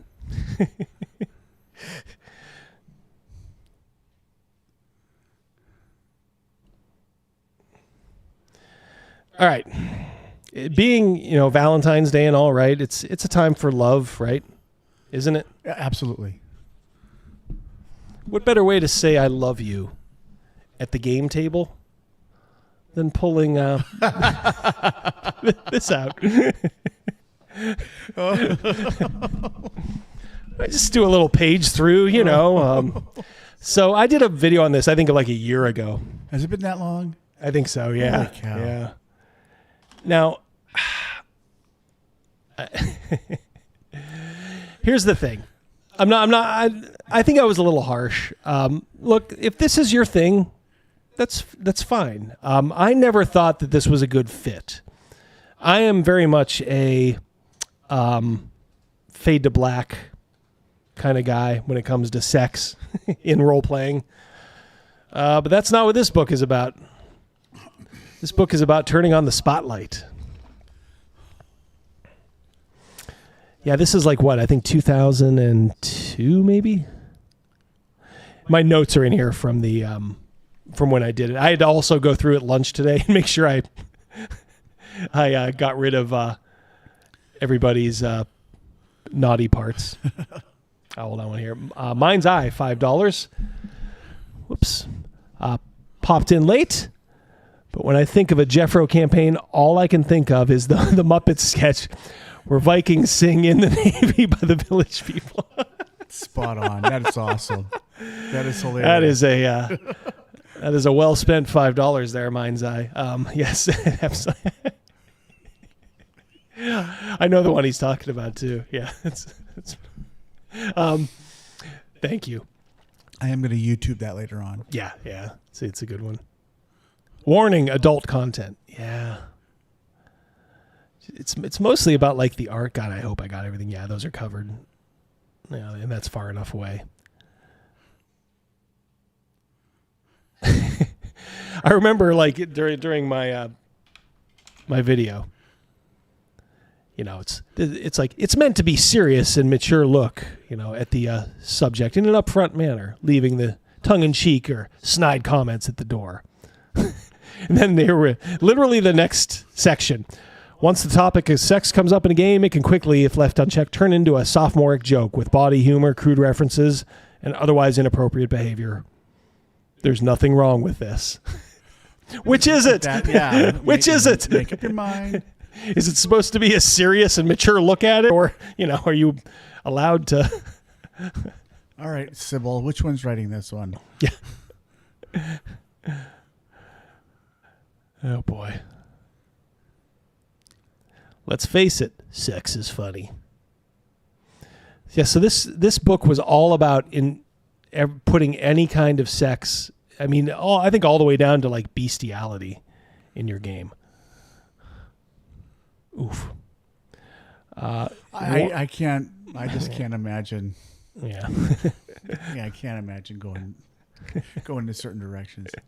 Warren Johnson, $5 Canadian. Thank you, Warren. It's time to play the music. It's time to play the music. It's time to light the light. It's time to get things started. That is ingrained in our souls. That one and Looney Tunes on CBS in the morning. Overture. This is it. And oh, what heights we'll hit. On with the show. This is it. God. The songs of my childhood. It's like we're going through the games of my childhood here. I mean, I'm sure I probably sat with at least one of those adventures in my lap as I was watching, like the Bugs Bunny Roadrunner Hour or whatever it was called. Those were all food for imagination. Yep. Sex is the subject of this campaign. Adventurers spend as much time having sex with the people and monsters they encounter as they do battling them. Ouch. Yeah, talking about consensual sex. Now, getting fisted by that pit creature, is that 2d8 damage? Getting fisted by the pit fiend. Holy cow. The pit thing. Sorry, the pit thing. Yeah, sticky floor. I don't know what I was thinking here. Sticky floor joke. That's how Double D operates behind the scenes. Gnomes are noted for creating pornography that is both extremely humorous and arousing at the same time. Did you know that about gnomes, Rogan? I'm baffled that he was actually able to interview them. Yeah. I did not know that about gnomes. Clydesdale centaur.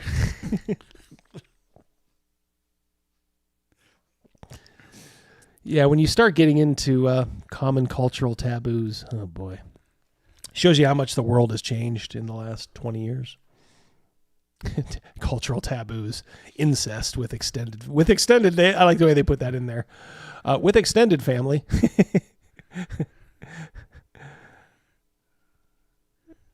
Oh my Lord! Was there an interspecies erotica fucko? Is that in there? We used to laugh about this book, so we would make so many jokes. Did any of us ever have it? Did you buy it? I think I bought it. Yeah, I thought one of us had a. I cannot find it. Oh man! I don't. Either you would have it or I would have it, but I'm pretty sure I don't. I've never had this. I would have remembered if I had a hard copy. I'd be showing it that way. Now, some of the photography. That's one of the problems with this book is they opted for photography rather than art, which might have been cheaper, but in some ways, it's a little.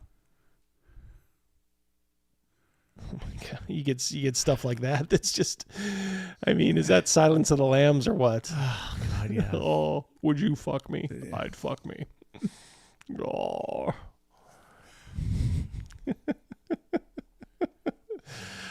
Yeah, there I go. Yep. See, I was very, yeah, but like you see, like what's Patrick Demo? Yeah, the Book of Incel Fantasy. Thank you, $2.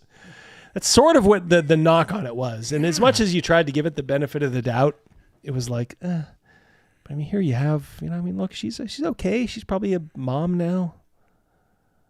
Now, this is my favorite. I like my note here. Must. I think I probably included this in the thumbnail. Must include this guy with the clamped nipples and the candle. What's he doing these days, do you think? Singing YMCA with the Viking puppets. Where's the gimp? Yeah.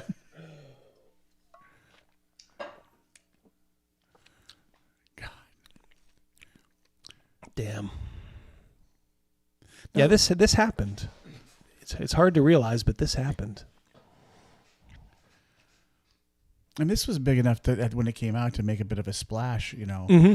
But who put it out? That Anthony Valterra. Okay. I think he has a company, but I think he was like kind of the name behind it. Despite their reputation as curmudgeons, dwarves are energetic lovers, known for their prolonged sexual sessions, which can last for a full day or more. So every dwarf is Sting. They're tantric? Yeah, tantric sex. Elves reach sexual maturity between 100 and 120 years. Are they MILFs at that point? I guess. Or, I mean, they still mature. They're like, is that their equivalent of 18? Talking about gnomes here. Remember, gnomes like toys, Rogan. I'm feeling dirty. We have I would play the theme, but I think we all know that people's ears are going to be destroyed if I try to do that. Thank you so much, A. Warren Johnson, $10 Canadian. In all seriousness, it seems like all that's really needed for a casual encounter is a harlot's table and sexual consequence. Well, I think they have both of those. There is a couple things you can probably use in here. Some of it is silly. A lot of it is silly. There are a few things. Thank you, by the way, Warren. $10. Thank you again.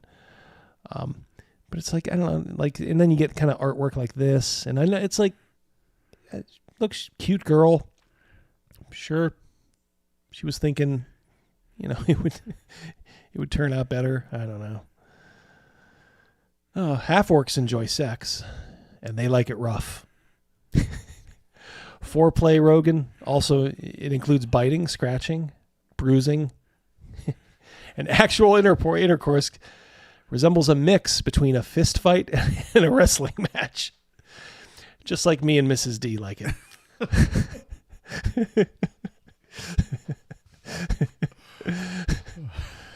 No, boy. Now look here. Now look who they're picking on here, Rogan. Halflings. Homosexuality is fairly common, although there's a lesser percentage of bisexual halflings in a given community than the human average. I mean, were they just going right off of Frodo and Sam in the movies, jumping on the bed? That's an easy pick. It's easy. Is. Like, it's an easy pick for them.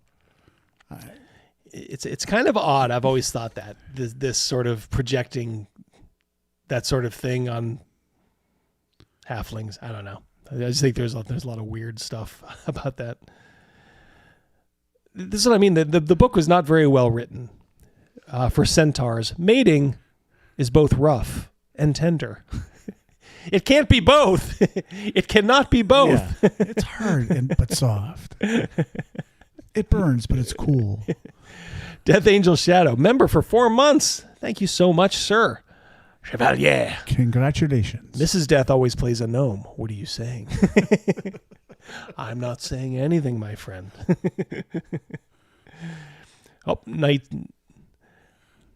Lady. 10 Slovenly Troll, 25 Brazen Strumpet, Cheap Trollop. Yeah, there you go. Just clip that, guys. Yeah, stuff like this, it would always just make me chuckle to no end. Mating is both rough and tender. Okay. You want to unpack that? yeah, you get stuff like this. And these are the kind of pictures you don't feel really titillated. You almost feel guilty, like looking at. That's how I felt today. I felt extremely guilty. I agree.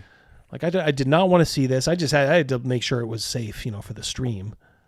Oh boy, Minotaurs. The longer the battle lasts, the more aroused the female becomes. Again, like Mrs. D.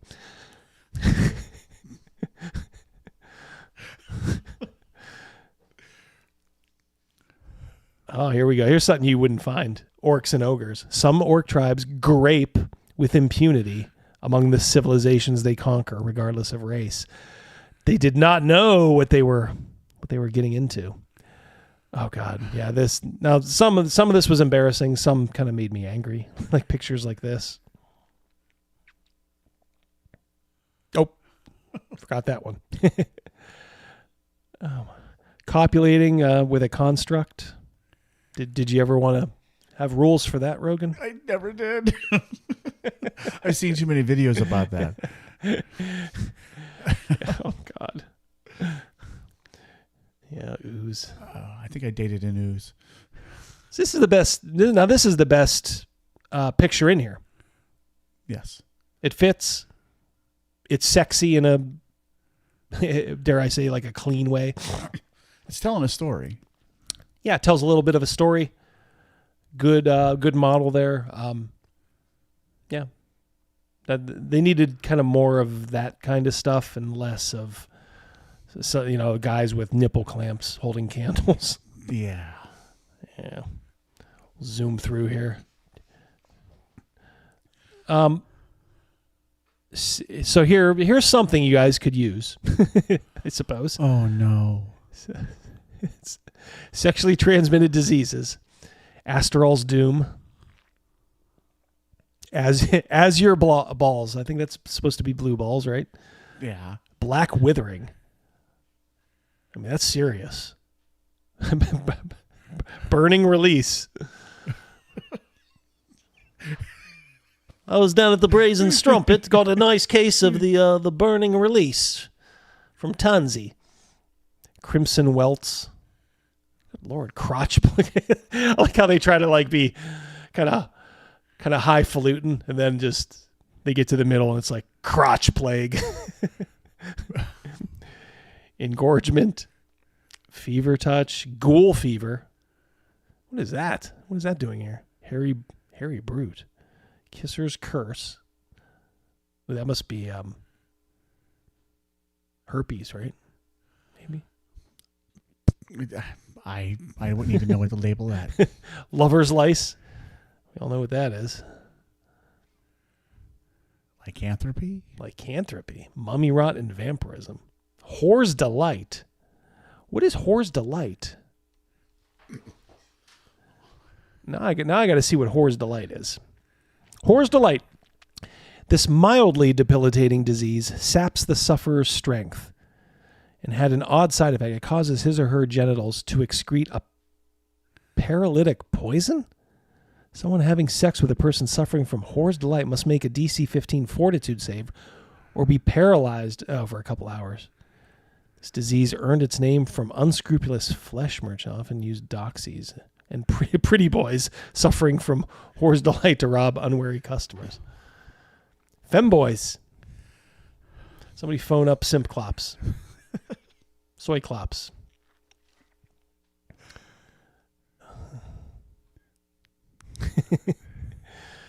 Yes, disco. Yep, thank you.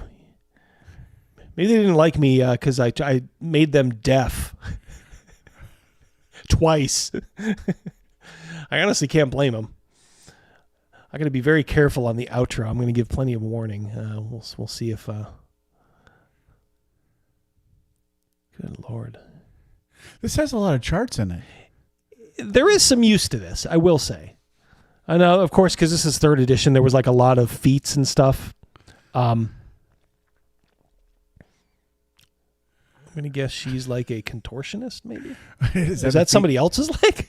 What's going on here? Is that... I'm not sure what's going on. I leveled up. I have a new feat. It's called, what is it, Satisfied Glow? I can't wait to use it. Satisfied glow. Oh, that's a butt crack, yeah. I was going to say, what is that? Some of this stuff you don't... A pregnant lady holding her belly. But this is where I say it's embarrassing, because I'm not going to go back up to it, but it's like somebody took a picture of that. That is a very naked woman. And maybe they have merkins on or something, but oh my Lord. Knowing kind of the seedy nature of this product, I'm willing to bet they were probably in flagrato. Is that how they call it? Is that what they say when you're in the act? Yes. En flagrato. That's just kind of weird. That's a good picture. That's probably the second best one in the book. That's all you needed. You know, it was just stuff like this that kind of hinted at it. You could maybe even go a little bit more risque, but good Lord, I mean, that's a very beautiful young woman.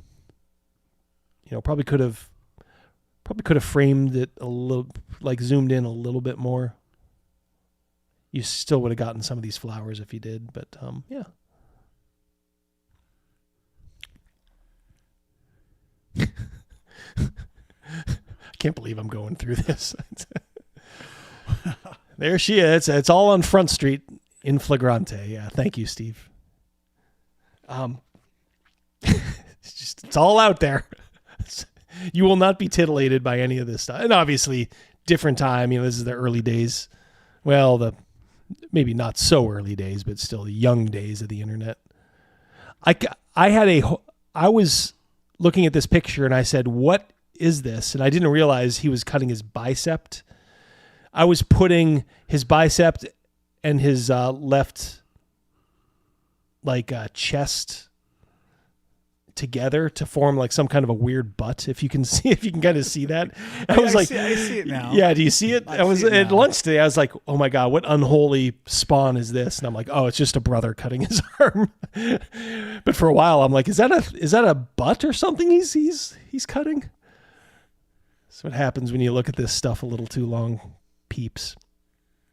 All right, the beautiful woman there, but and see, that's one that there's nothing wrong with the picture or the model. It just doesn't really belong in the book. It doesn't really do anything. It's just a naked woman, you know. Oh, Warren, MVP of the night. I just had to be born with an affinity for feminine women and capitalism. Yep. And there's nothing wrong with that. Yeah, you and me both, brother. Yeah. Hoorah. Hoorah. Yep. Jeez, no. This is one I was like, because I think those are probably lenses in his eyes. That's probably his girlfriend. I don't know. Maybe I'm just a prude. That was a cover from a bad goth album. Mm-hmm. See, this is not a bad concept. He's like looking at the shadows. But boy, the lighting for like a book, like I understand he's looking at shadows, but you got to light him better, right? Yeah. You got to figure out some way to get a little bit more light on him. I understand you want to emphasize the eyes. You can put a pin light or something on his eyes, but you want to know what the story's saying. You know, yeah. if it's describing something that they described in writing there, then what is the deal? What is he watching? I honestly, looking at that, I honestly didn't notice the two shadows until I really had to take a look at it. Chris Miller.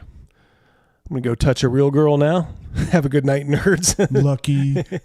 Lucky you, Chris. Thank you so much, Chris. The Mad Scribe. Check out his stuff as always. Ooh. All right. Oh, think fatals. Rogan has that. Yeah, we're going to go through that one of these days. I brought that up a handful of times. Yeah. Don't ever lose that. Oh, no. I think that's hard to find, although maybe we're just... I have it on PDF. Yep. Yes, you're going to have to send that to me. Bring it It's huge. I know, yeah. It's huge. Yeah, absolutely. Bring it Friday, and then I'll just upload it to the computer, and then it'll be ready to go. Bing! Look at the little bing! Glow of light. Oh, God. Was she healing? I don't know. I wish I knew, but I don't. And see, you get stuff like this that's just, I don't know. It's a little, I guess that's okay makeup on the orc, but it's a little too humorous for me. Wait, how long is this book? Holy shit. The spell ale goggles.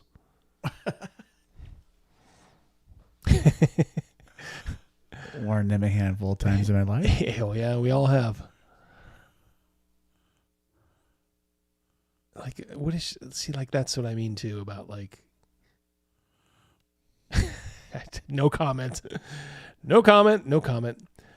There's one picture here that's like, see, now that's a good picture there too. That's all you need. Yes. You get a suggestion, beautiful figure. You know, if you squint, you can. Larynjaco. Look for the orc smut books. It's practically like Twilight, but with orcs instead of vampires. Oh God, no, no. Oh, there's lover's lice. Or infestation.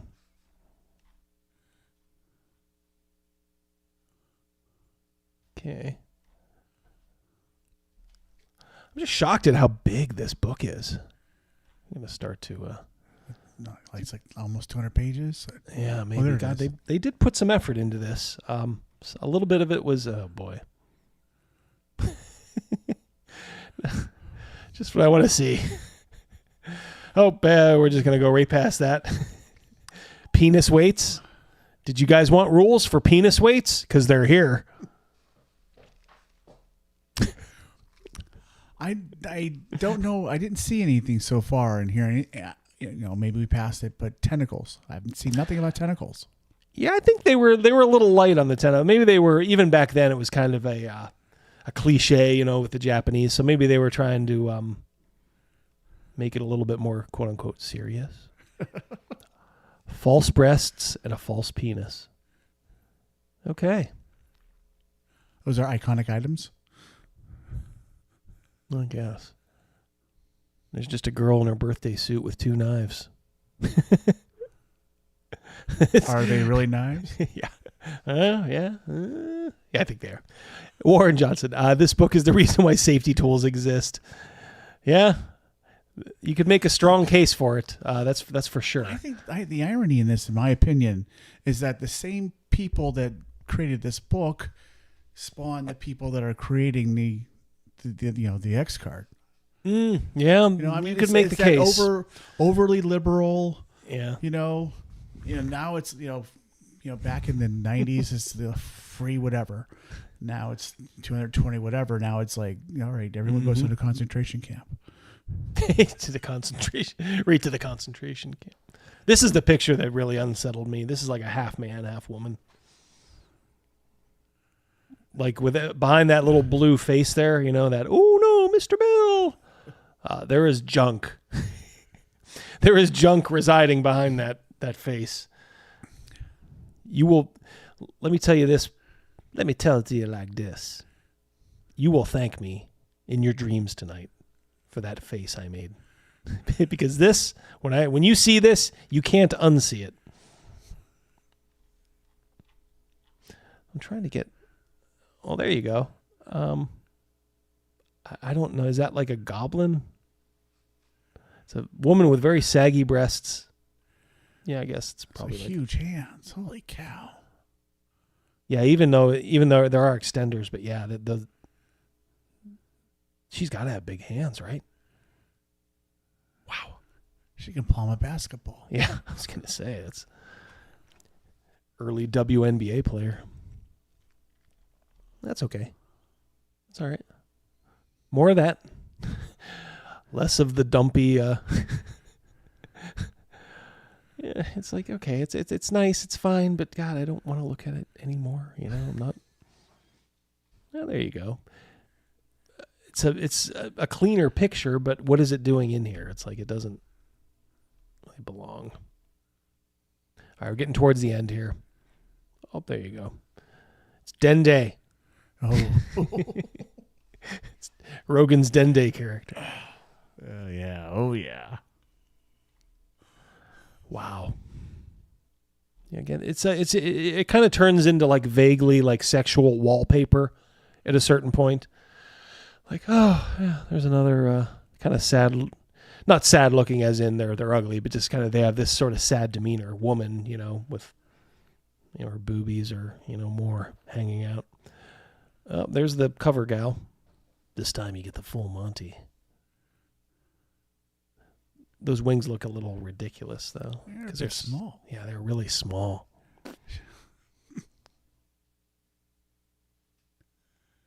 It's okay, but I can't tell what's going on there. Now there is, I think they do have like another thing you could use here. Like they do give like, this is like a map of like a brothel, and they may be detailed a little. This is something you could use. Velvet room. Close to the Velvet Tango room. Maybe I'll use this for the Velvet Tango room, Rogan. Not the Velvet Tango room, the Velvet bed and Velvet glove and yes. Whatever my wife's first character, she's still kicking around. It's on this map here. Yeah, not for the leather windmill or the velvet spike. Yeah, I'll see if here I'll put.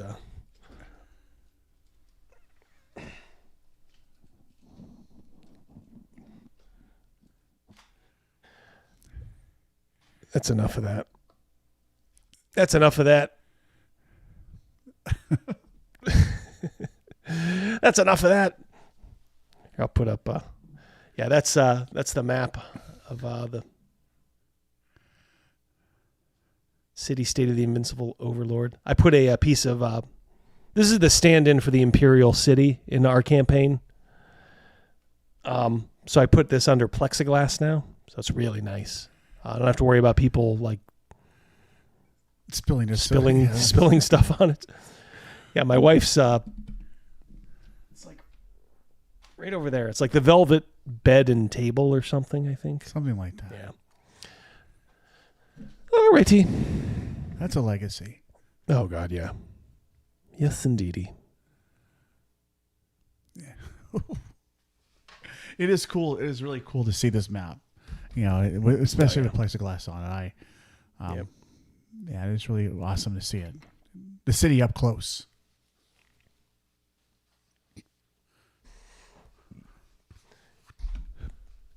If you have a map on your table and you have a spouse or whatever that doesn't mind it being up, just do it. Get a piece of plexiglass from like Lowe's or Home Depot. It's perfect. I'm really pleased the way that came out. All right. I think we've given them enough entertainment. Went through the book of erotic fantasy. Wasn't expecting that. I like to surprise you. I wasn't expecting you to be here, so I thought I'd have to do that on my own. Glad you were here to bounce stuff off. I wouldn't let you do it by yourself. Friends don't let friends flip through that book. Yeah. All right, guys. I tell you what. I'm gonna send you to. I'm gonna send you to the intro screen. Well, I'll play a song or something. I mean, I'll play a Valentine. I'll play a sweet song. What do you guys think of that, huh? And we'll see if it works. I would say if you have headphones in, kind of pull them away right now in case that awful sound comes back, because I have no idea where that's coming from. But all right, guys. Love you all. Thank you again for showing up in force. Take care. One of these days we will get Otto and Roland back together, but the boys have to be together to do that. Just ain't working out. Crazy Mouse is out with his wife tonight. Didn't want to risk it, and I don't blame him. But Rogan is here, and we are thankful he was. Well, thank you. Yep. Any last words? Boy, after that book, I don't. Yeah. No. Again, thanks everybody. This is yep. As always, highly enlightening, illuminating. Oh yes. All right, guys. Like I said, countdown. I'm gonna try to play a song to get us out. So we'll see if it works. All right. Love you all. Peace. We'll talk next week. I am working on a video. It's taking a little longer than I thought. I think you'll like it. But like I said, good things take time. So maybe this weekend, we'll see. All right. Peace. Take care.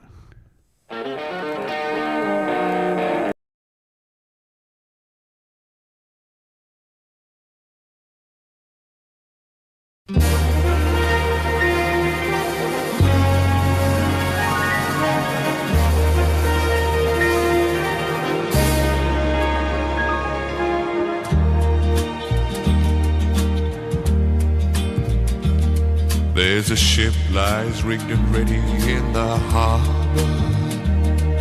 Tomorrow for old England she sails, far away from your land of endless sunshine, to my land full of rainy skies and gales. And I shall be aboard that ship tomorrow, though my heart is full of tears at this farewell.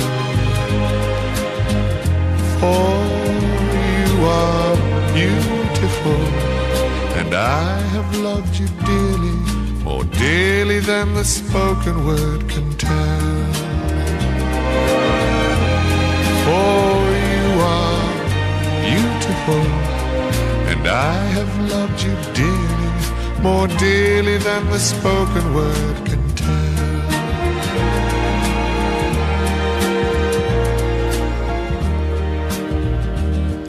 I heard there's a wicked war a-blazing, and the taste of war I know so very well. Even now I see the foreign flag a-raising, their guns on fire as we sail into hell. I have no fear of death, it brings no sorrow, but how bitter will be this last farewell. For you are beautiful, and I have loved you dearly, more dearly than the spoken word can tell. For you are beautiful, and I have loved you dearly, more dearly than the spoken word can tell.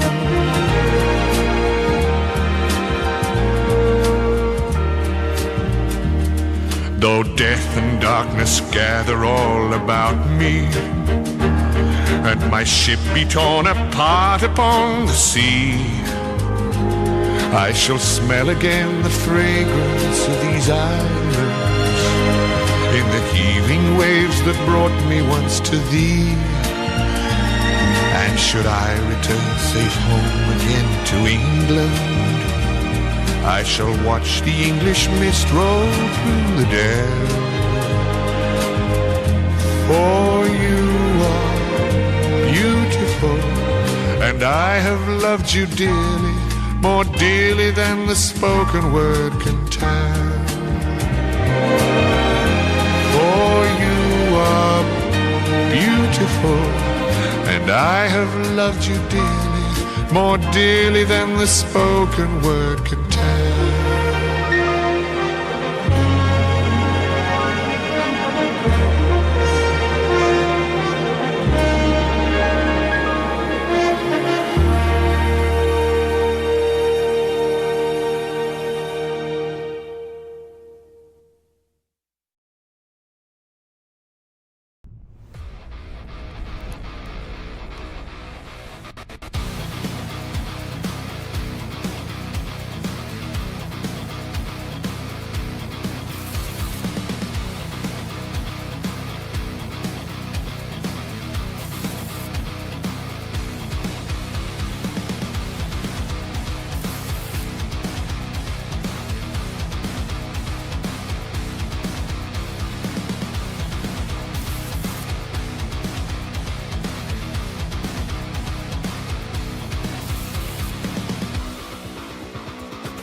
Crud Forge makes two great games that aren't afraid to poke a little fun at the people who, quite frankly, need a little fun poked at them.